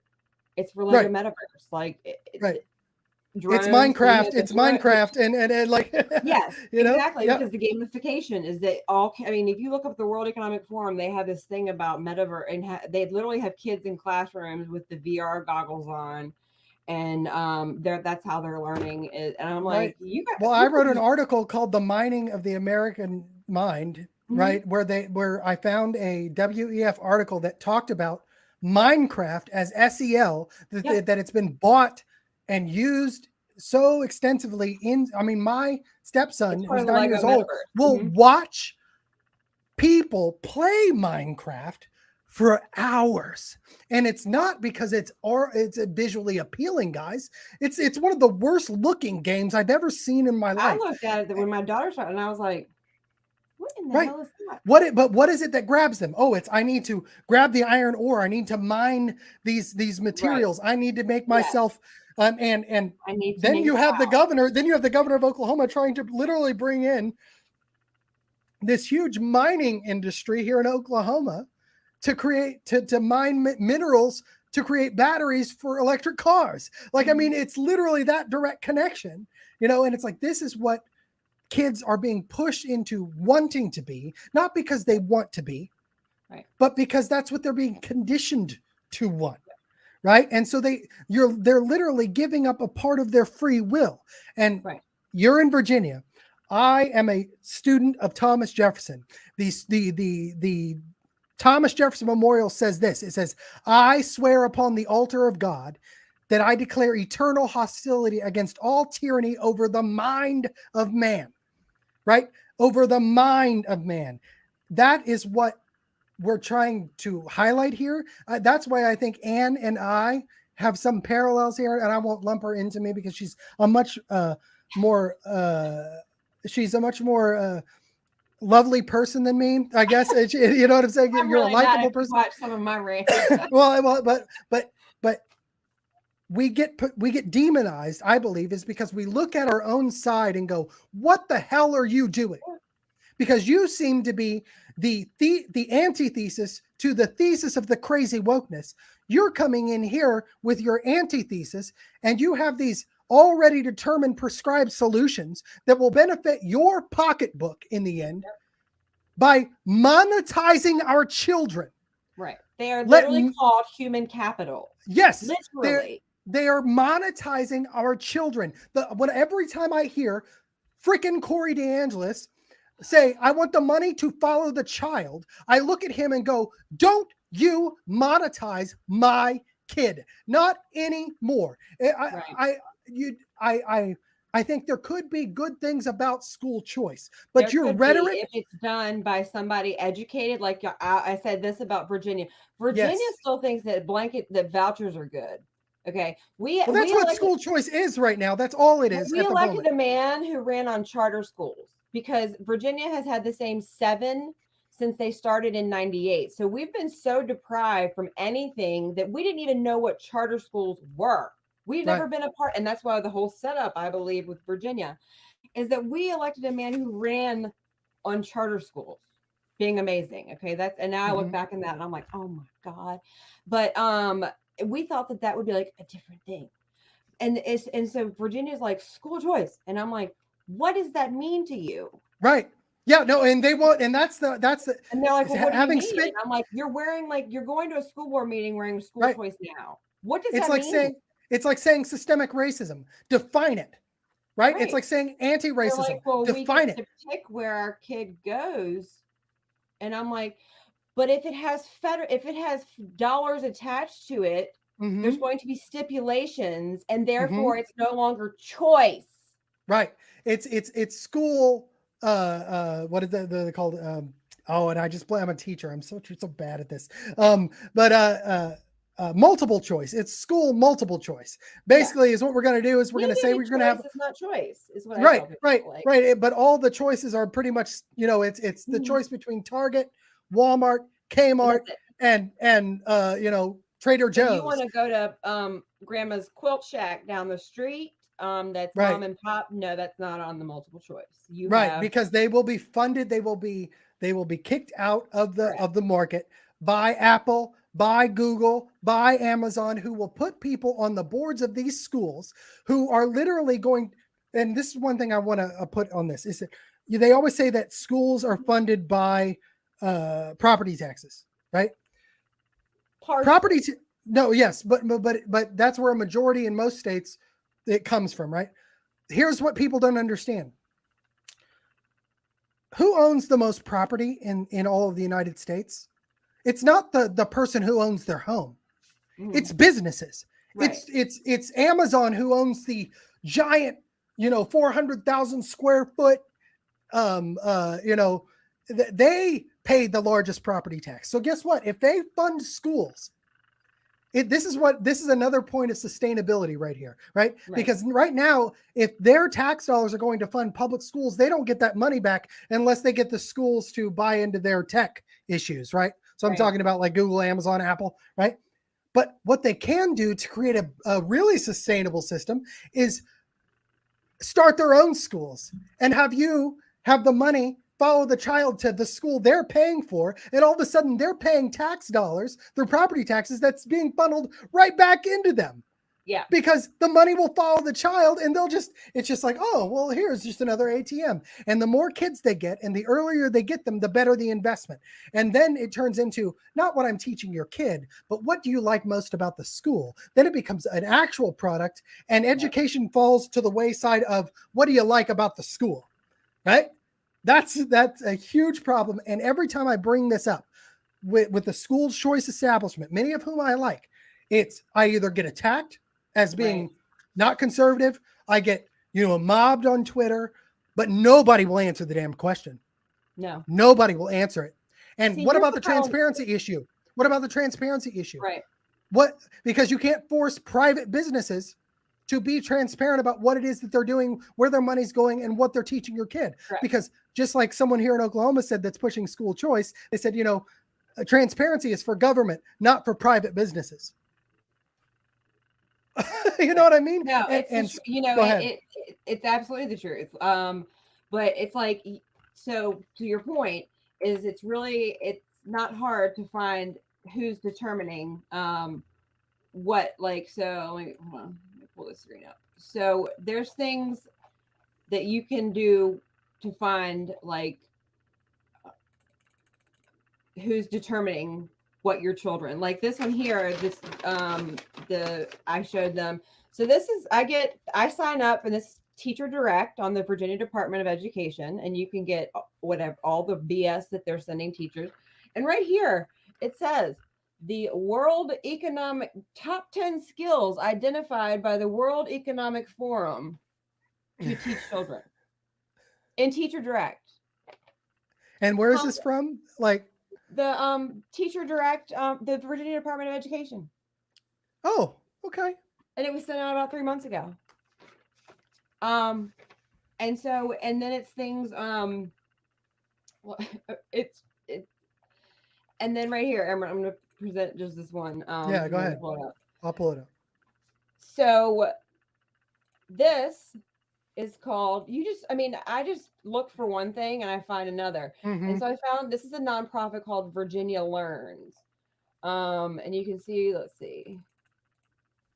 We envision a day when all Virginia public schools receive an education that prepares them for the world and workforce, including learning experiences and environments that enable them to thrive in childhood and become positive contributors in their communities. And then it goes on and it, but then you go down and you're like, well, who are these people? Yeah. And it will literally tell you, and it's the same thing. If you don't know that your Chamber of Commerce is like determining what your children are learning, you better get up on it. But like here, right here, Virginia, this is the board. So you've got Atlantic Union Bank, Dominion Energy Virginia, Killjoy Group. I mean, these are Genworth, Allianz, Anthem, Capital One. So these are the people on the board that are literally determining what children learn. Mm-hmm. Is that why are businesses determining what our children learn? And it's not like, if you look up 21st century skills in your state, it will tell you probably what businesses have determined that they're going to need in the 21st century skills. So, I mean, people need to understand the buzzwords, Right. Especially coming from the Republican Party. And what I do is that if I see somebody that I like as a person and under their education platform for their election coming up, that they have 24, because essentially, like, it's like critical thinking. Mm-hmm. Historically, it would be something that, yes, we want our children to learn to critically think, but not in kindergarten. Right. Because Right. that's what they're doing. And that's what new math is Mm-hmm. because they will admit, like, you can watch a video from UNESCO on the SDGs that they say that 60% of jobs that children will haven't even been invented yet. So they're not teaching arithmetic. They're teaching new math. Right. So if any parent that's ever had to teach their child how to round up and then add those together to make 20, but don't forget to subtract the 2 that you took from the 8 and the 1 from the 9, and that's how you get 17. What? Yeah. Instead of teaching them how to carry the one, that's what we're talking about when they talk about critical thinking. They're doing it at an age that the deliberate dumbing down. It's like sight words versus phonics. Yes. And that's something I've dug into, is that the like my stepson is really, really good at math. He's good at new math, but he cannot read. Every word he's being taught to read like he was dyslexic. Correct. Because I'm dyslexic.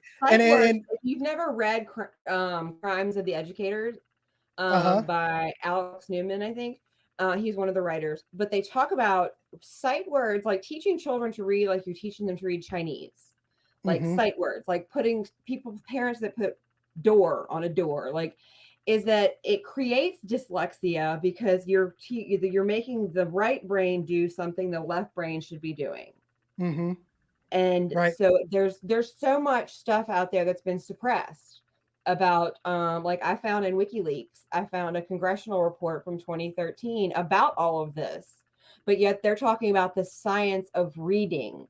Right. And this new, like, the Virginia, when you talk about reading legislation, read the legislation, is that the science phonomics is not the same as phonics. Phonics. Yes, it's exactly right. Yes. And like, that brings you down. Are not walking around going, you will never learn to love to read if all you were taught is sight words. Same thing with math. Right. If you're never taught arithmetic, I was a math nerd, but how are you ever going to love calculus and logarithms and all of this great stuff if you don't know how to do long division? Right. Well, they don't want our kids to learn, period. Well, and here's the other part of that. When you talk about phonics, you get down to the etymology of it all and understanding that words have meaning, right? And they don't want you, and how you get that is what makes up the word, right? Even the word phonics, right? I mean, it's phonetic, right? You get sound, you get it part of, and I didn't learn that until later. Like even grad school, right? To where I actually wrap my brain around that, of understanding, wait a minute, there's beauty in what actually makes up the word, which actually helps me and makes me want to read more, which actually makes me want Latin. Right. You can't speak it, but I can look at words, and if I don't know what it means, I can figure out kind of. Right. But then if you talk about the breakdown of our language, which you want to get into the woke issue and the postmodernism of it all, right?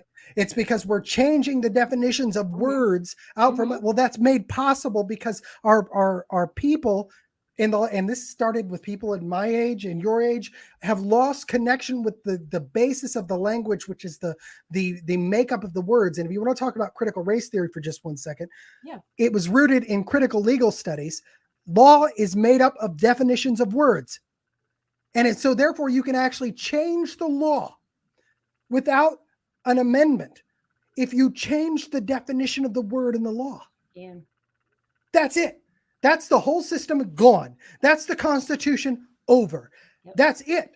If you can change the definition of the word being used in the Constitution that was written 300 years ago, you do not have to change the Constitution. The interpretation clause means nothing if you don't have to interpret it anymore because you literally changed the definition.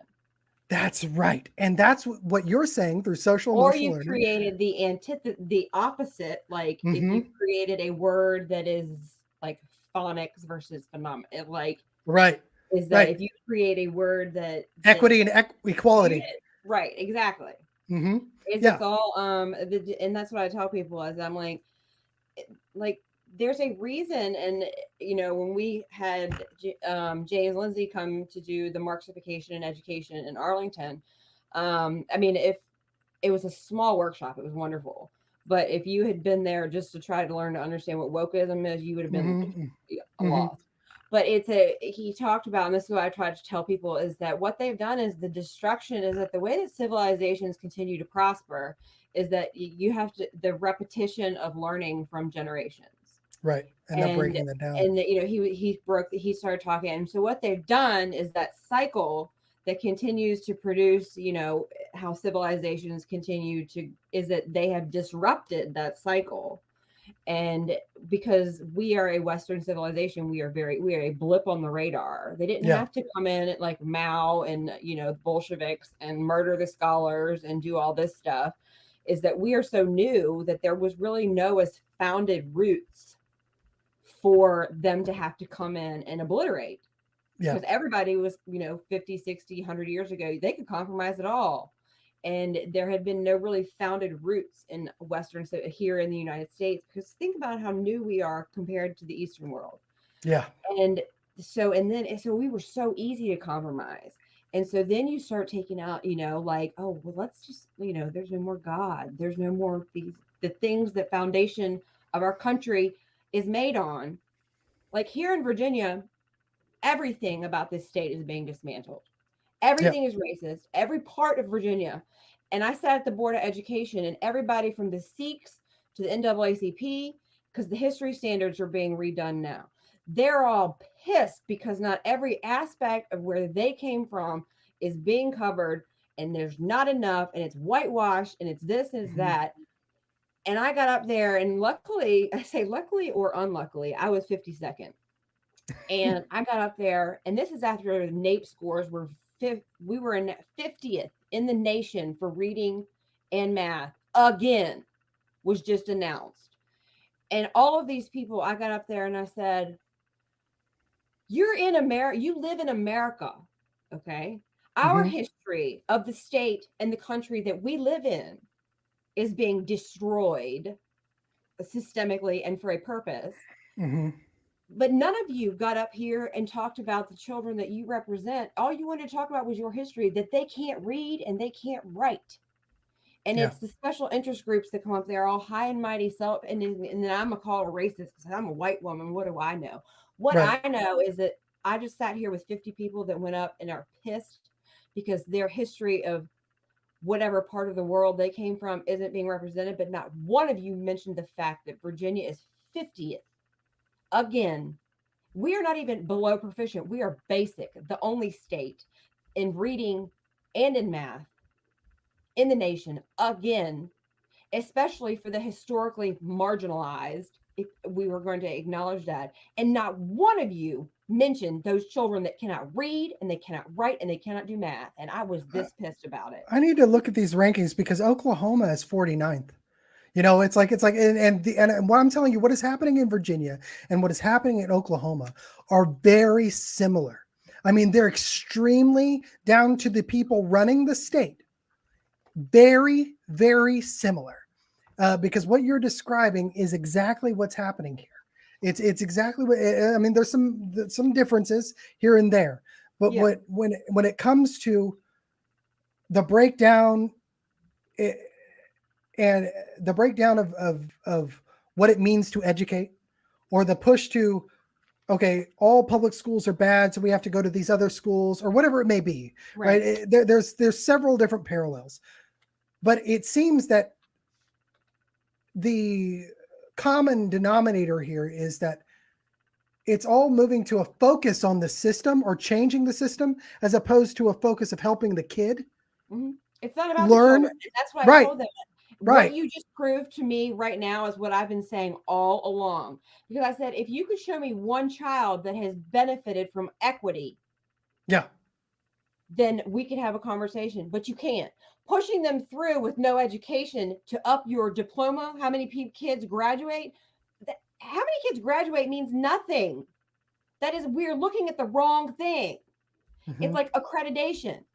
I have another shirt that says accreditation over education, like education, not accreditation. Yes. Because we have my county has 100% accreditation. That's all they care about. But these kids cannot read. They cannot. Right. I've had 7 families contact me, and they moved here based on great schools and all these other things because of our accreditation. And they were like, I would rather go back to New Jersey than get the education my kids are getting here. Yes. Well, and that's becoming an issue everywhere, but it's like, now I'm going to take us back to the beginning of our conversation for a second. Yes. Because Randy Weingarten and the school, the teachers unions. Now I'm a teacher. Okay. Sold their souls to the devil. Yes, they have. But they also seem to be trying to, it's like they seem to be trying to lose. Like they're throwing out stuff that's like, you couldn't be trying, if you wanted to lose, you couldn't be saying any worse stuff. And this is what I'm seeing that nobody's talking about, is that a whole portion of the bottom echelon of school teachers unions are moving to organizations like NAIS and these other accreditation institutions for private schools that literally they say, oh, NAIS only does 18. No, NAIS offers accreditation to a majority, an overwhelming majority, through a web of influence, right, to like 85 to 90% of the private schools in the country, and all the best ones. And I'm seeing this move of the bottom echelon of school unions moving to private school accreditation. And I'm just going, wait a minute here. Okay. Just like James, and this is the one thing I've helped James with, and it might be the only thing, and he admitted it, and it was great, but because I love James, and he is on the forefront of everything. But the one thing I told him that he actually used, I think, was order of operations is important. Yeah. You have to mind the ESG of it all. You have to get this process out before you privatize the school system into a corporate echelon that's going to just flip it and use it to the same sustainable development goals that are being implemented, and that's I think school choice could be a good thing. But if we don't mind the order of operations, we're going to have a huge problem. Right. It's just going to end up with the same. You make school choice, but in the meantime, while it's like, you have to look at what they're telling you to look at. You have to look at what they're not telling you to look at. It's a magician's thing, isn't it? Yeah. If they're telling you to look at your right hand, it's like the Guzman, I'm going to make parents criminals if they don't affirm. Yep. As the journalist, part of me was like, what are we not? Yeah. What are we not? And what we weren't was this thing that she's introducing called the Children's Cabinet. Yep. That is scary as all get out. But it's much less sexy, so to speak. It's much less. Right. It's if you got something that's stirring people up, that they're like, hell no, you need to look and see. There's something else back there. And that's what I've been telling people in Oklahoma, because we've had this issue of the books in schools for a while now, for months. Right. And I look at that and I go, first of all, I know, based upon my own investigation and what I've told everybody, DEI officers or those connected to equity, they may be called student services now. They may be called all kinds of different, but it's that apparatus, have purview over what materials go into libraries and what materials go into schools. Right. They've put these books into the libraries, knowing that parents are going to find them. And this problem has been going on for now months. But everybody's screaming about the porn in schools. And I'm going, guys, that's what they want you to look at. Yeah. That's what they want. Look over here. I let part of our division do that. Yeah. Because that seems to be. Yeah, it's important. You have to look at it. That's where the most parents want to be, is fighting the books. Right. And meanwhile, I'm like, you know what? Y'all take that. Great. I'm going to take the big, because there's probably like 4 or 5 of us in this state that actually understand and are willing to like absorb what I'm telling about how bad it is. Yeah.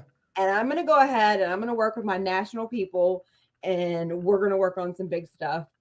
Right. the books are great because they're Yes. disgusting. I mean, I read Well, one the last books aren't great, but quarter. the issue is great because it brings I eyes mean, to the yes, problem. I mean, But it's yeah, yes, accountability. It yes, is obscenity. They are breaking the law. Is right, that we right. have got to start holding people accountable for this. But But it's not that I don't care about the books, but yeah, right, exactly. it's like someone told me, and you're on the moon looking down and you're talking to people on Earth. Like, Hmm. and Yes. so we have a great team that I let them do stuff that helps locally, like fights, keep Hmm. stuff away from our kids. But me, I'm like thinking, I'm actually, it's like the left, it's like they long game. They long Hmm. game it. They will wait 100 years. They don't care if they're dead when this comes to fruition and Oh if yeah, it's their that's the long grandchildren. march to the institutions. But us, The we're long, like we think in 4 years. Like when I yep, say us, I mean me as a constitutional conservative. Yeah, conservative. yeah, Um, but right now I'm just a common sense free thinker. right. But is that we're in like 4 year blocks. We won 4 years, yay. We Yeah, won 4 years, yay. We years and that has to stop yeah, it does. because what's happening is that while they're school choice, and this is what my problem is in Virginia, and this is what I will tell you, and I will know, and I tell you, is that you cannot no we Virginians for Children's First is the only group because we don't take grants or anything from anybody. We are funded by the people for the people. Is that so? You got heritage, you got other people. They're bringing in other people. Okay, so Sloan and Deb, I had them lined up to come something called the Virginia Education Summit back in, and this is when I started to have bells go off back in May. All of a sudden, last minute, middle resolution policy was like, because you can't talk SEL in this state. You can't talk data. How did they stop you? They literally told me we can't have that here. Who And told I've you run that? into middle resolution, heritage, all these people. And so then I started, so the people holding the policy, the forum on the Virginia Education Forum, like we're Uh-huh. going to save education. Hmm. And it's the same thing that happened in Virginia Beach probably 2 or 3 months ago. Everybody listens to me speak and they're in awe because they've never heard this before. Because Hmm. they're going to these propaganda forums. They fly in Nicole Neely. And then you've got, it's like when Ian Pryor went on Parents Defending Education talking about the Protection of People Rights Amendment.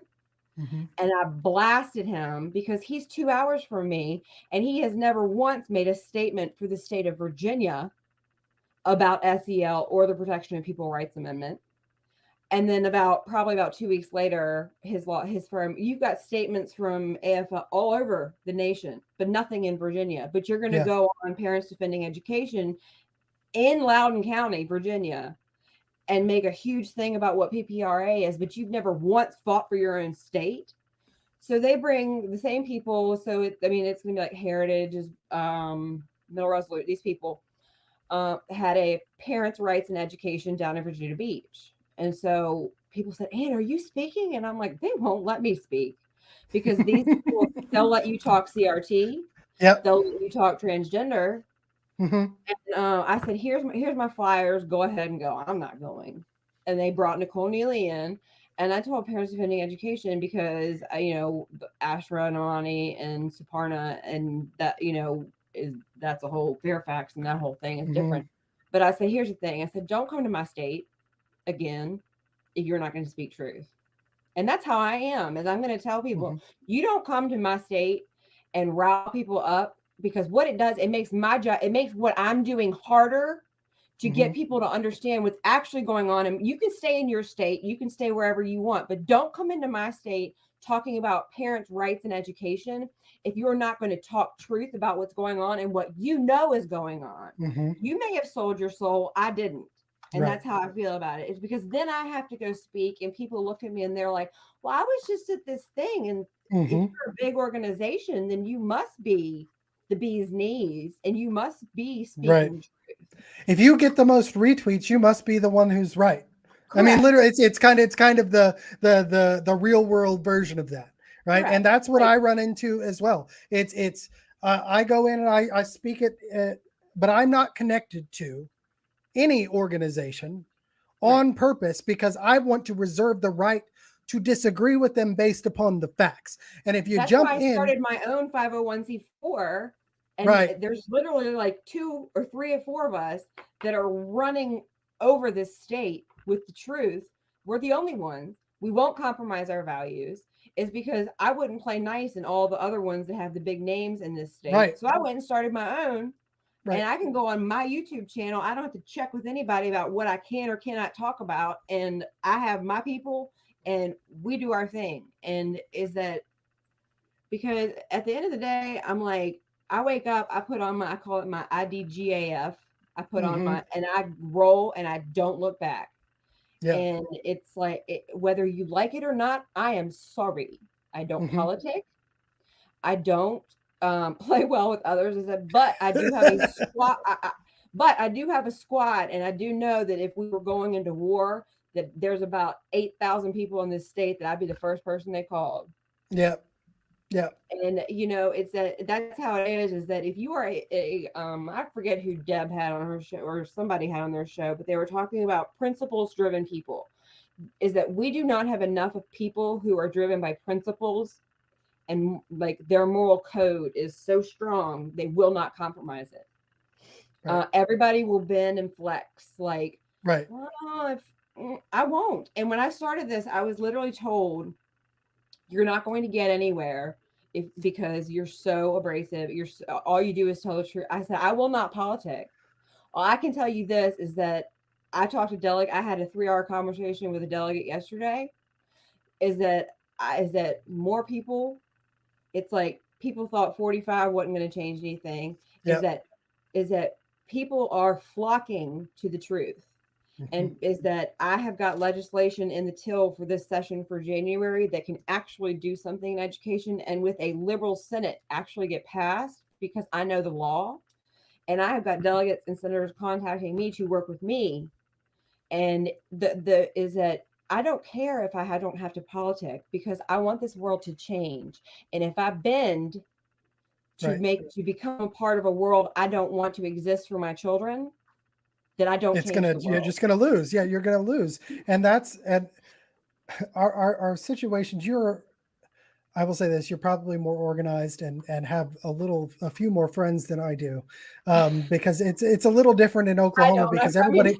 Well, yeah, but everybody assumes that Oklahoma is red and safe, and so it's a little different. I think the dynamic, because there's a lot more of the Republicans. I would say at least a good, half of the Republicans in the state at least are the rhinos. I mean, just stone cold rhinos. Oh, we're full of, I would probably say that when I have a handful that I would say. Right. What I'm doing is I want to be the kingmaker. I don't want everybody's like, when are you going to run? I don't want to run for anything. Right.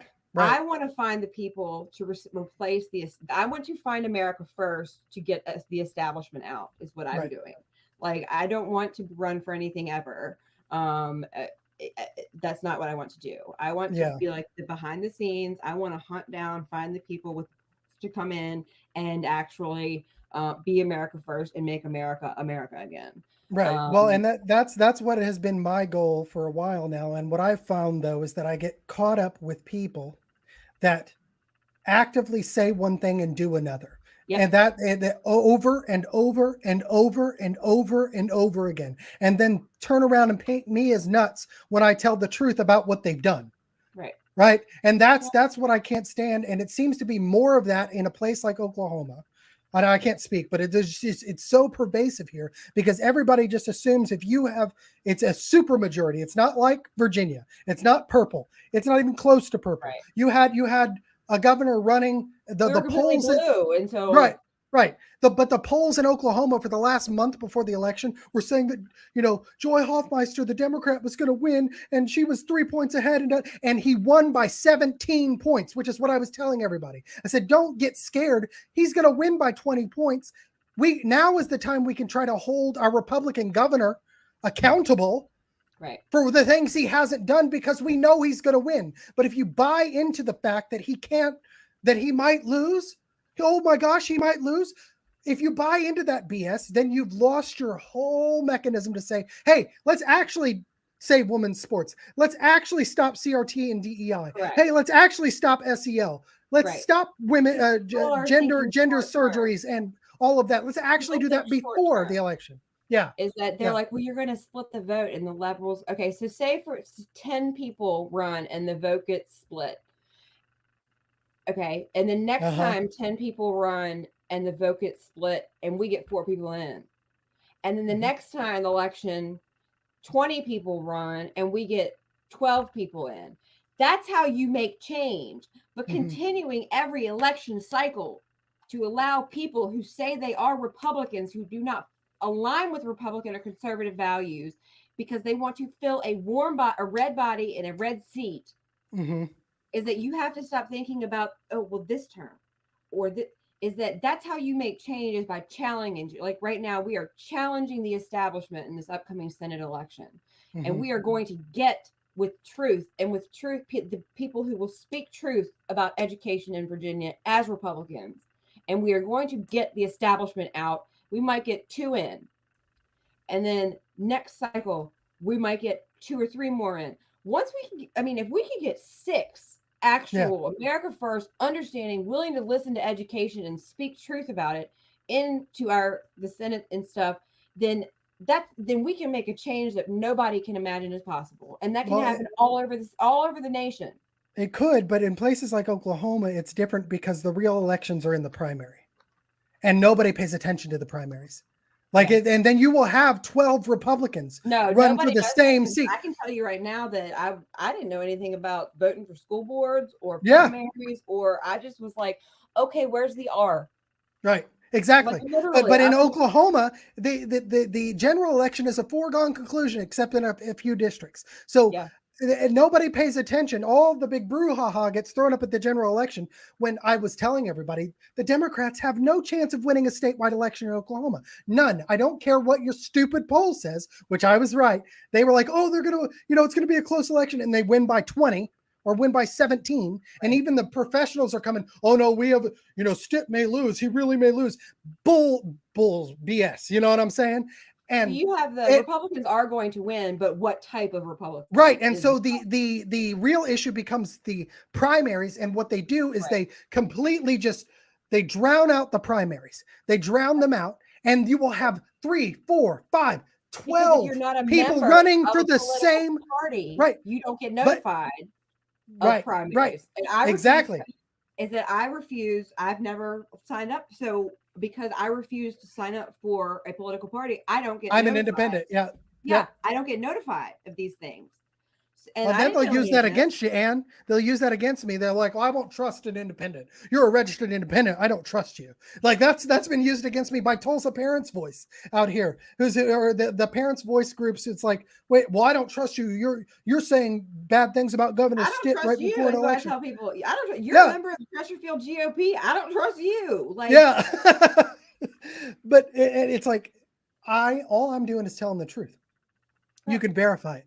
I can show you in black and white. That's all I'm doing. If you don't like that, and then it's like, well, you don't play well for others. You don't play well with others. And it's like, I don't play well with others. People, this was my calling, and it wasn't a conference call. Is what I tell people. Is that, like, I don't play well with others. Well, guess what? God built me this way. Yeah. Like, and he didn't make no mistakes, right? It's like, like, I've been clean for 15 years. I was a single mother. This brand, like, the world can't handle too many, but literally I do not have qualms about it. And what I found is that my circle has gotten very small since I've embraced this.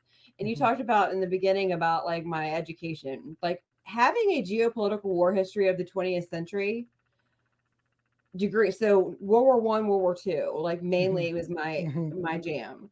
That combined with education and COVID, and especially with the hypersexualization of children, it's like God, like, and then the journalism and the research aspect of my education too, has my whole life for 40 years. I was like, what in the hell did I get all this for? And it's like in the last 2 years, especially the last year, it's all come to a culmination that literally, like, God, I was built for this. Like God,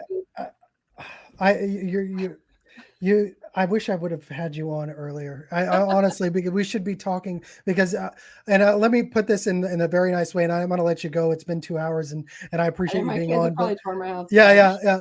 But I'm gonna have you back on. Don't worry. So Okay.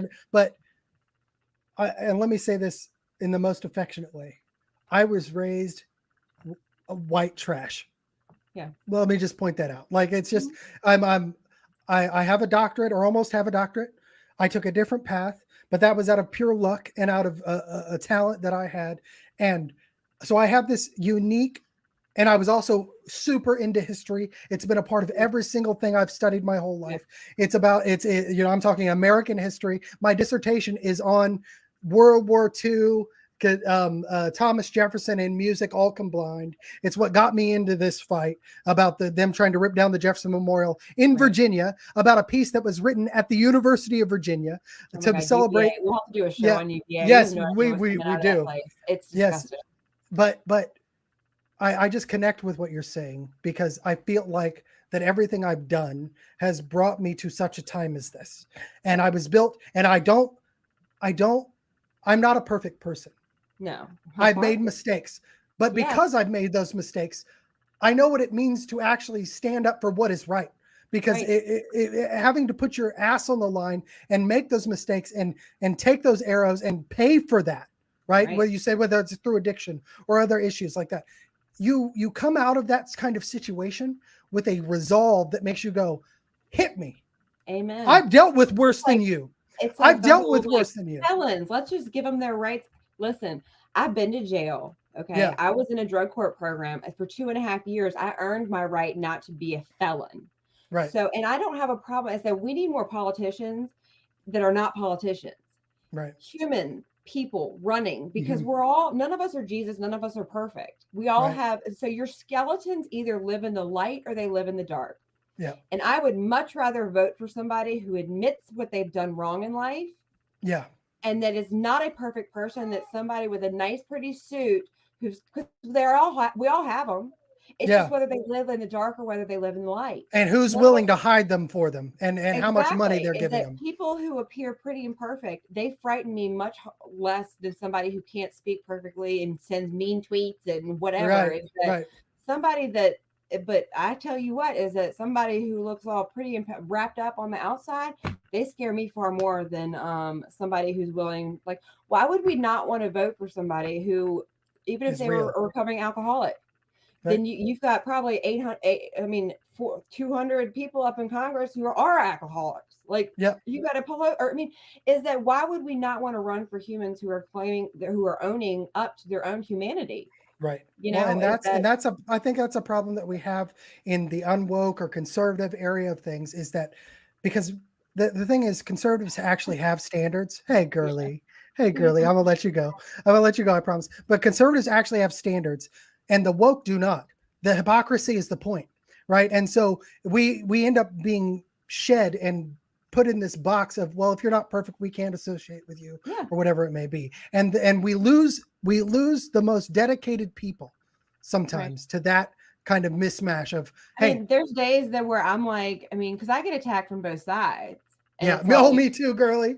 I mean, and then oh man, oh, it's like there's no, I go to bed at night and I'm like, tomorrow I'm taking off and I'm not, right mhm, now I'm like, they're home for Thanksgiving break and my husband's on great because he worked, God bless him, he works his butt off so I can do this. And there's days where I'm like, and I go to bed and I'm like, I can't do it, but then my eyes pop 6 o'clock, my eyes every day pop open and my feet hit the ground and it's like God smacks me on the ass and I go. And she's like, Ruby's dead. But yeah, it's like but I wake up every day and it's like I get exhausted by it because I yeah, get I do attacked from too. both sides. I do But too.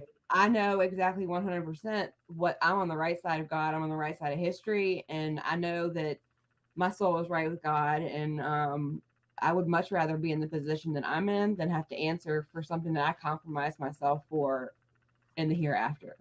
Or Amen. is that I tell people when I said, you have to leave this world to somebody. Yeah, And I look at it's our my posterity, as Jefferson I would look say, at our the posterity. I fight for my grandchildren that are not here yet. Right.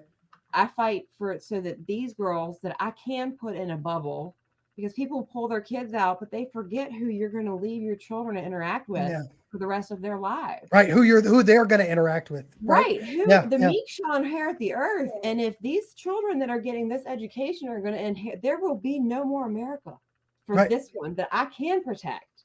Right. You know, is that we have to fight for the one, because so many parents just take them out and book it.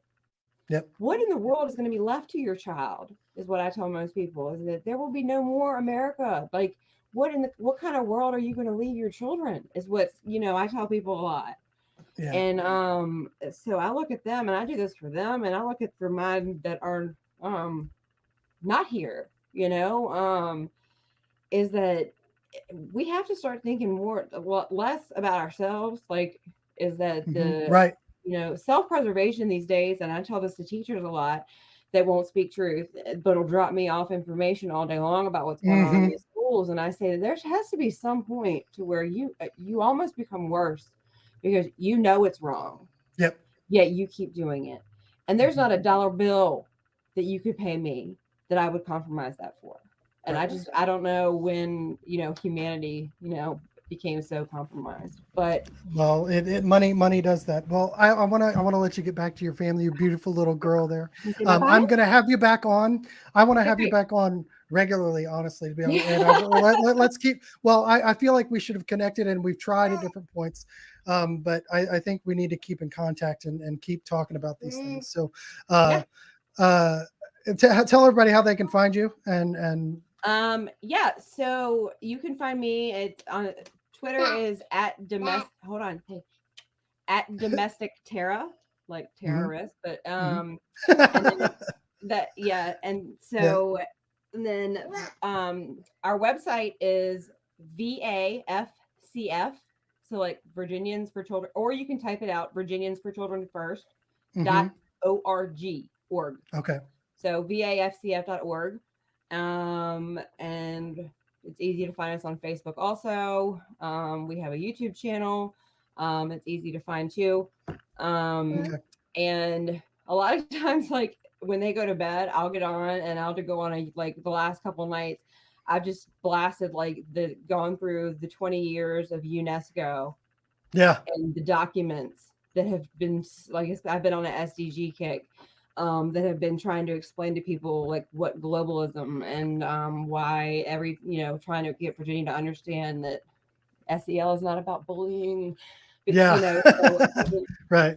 So, I mean, it's, there's lots of ways, but I mean, but we don't just throw out, here's the problem. We're going to give you solutions. So we have the opt-out forms, whether it's data. We have you saw the ESSER. If you want to learn about the ARP and the ESSER money, we have a whole section, because when I've done Siri, that became like that. You really want to know the swamp, you go through and read those ESSER, because they'll tell you right there where that money is going. Yes, it is. And so we give the resources, questions to ask your school board, how to get involved, how to file a FOIA, how to write an op-ed, but a lot of it is questions about data. Like there's a whole data manual, things you can opt out for, how to get how to not have people come up and, military recruiter. I mean, just crazy stuff that people don't even understand is being done to kids. Yeah. But I've done lots of shows specifically about the systemic SEL and like how to find it in your kids' curriculum and how to protect them if you can't get them out, because it's not always a choice for everybody. Yeah. Well, thank you so much, Anne, and everybody go find her. Be looking for her to come back on this show, because I'm going to have you back on, and we're going to keep up the fight. And thank you for everything you do. Hey, wake up! You put your IDGAF on, roll. That's right. Hey, all right. You know what? All right, and tell your wife I feel for her. Oh yes, yeah. She's about to pop. So I'm gonna have one of those. I'm gonna have one of those, a little girl. So we'll see. All right. Thank you guys. Okay, bye. Bye.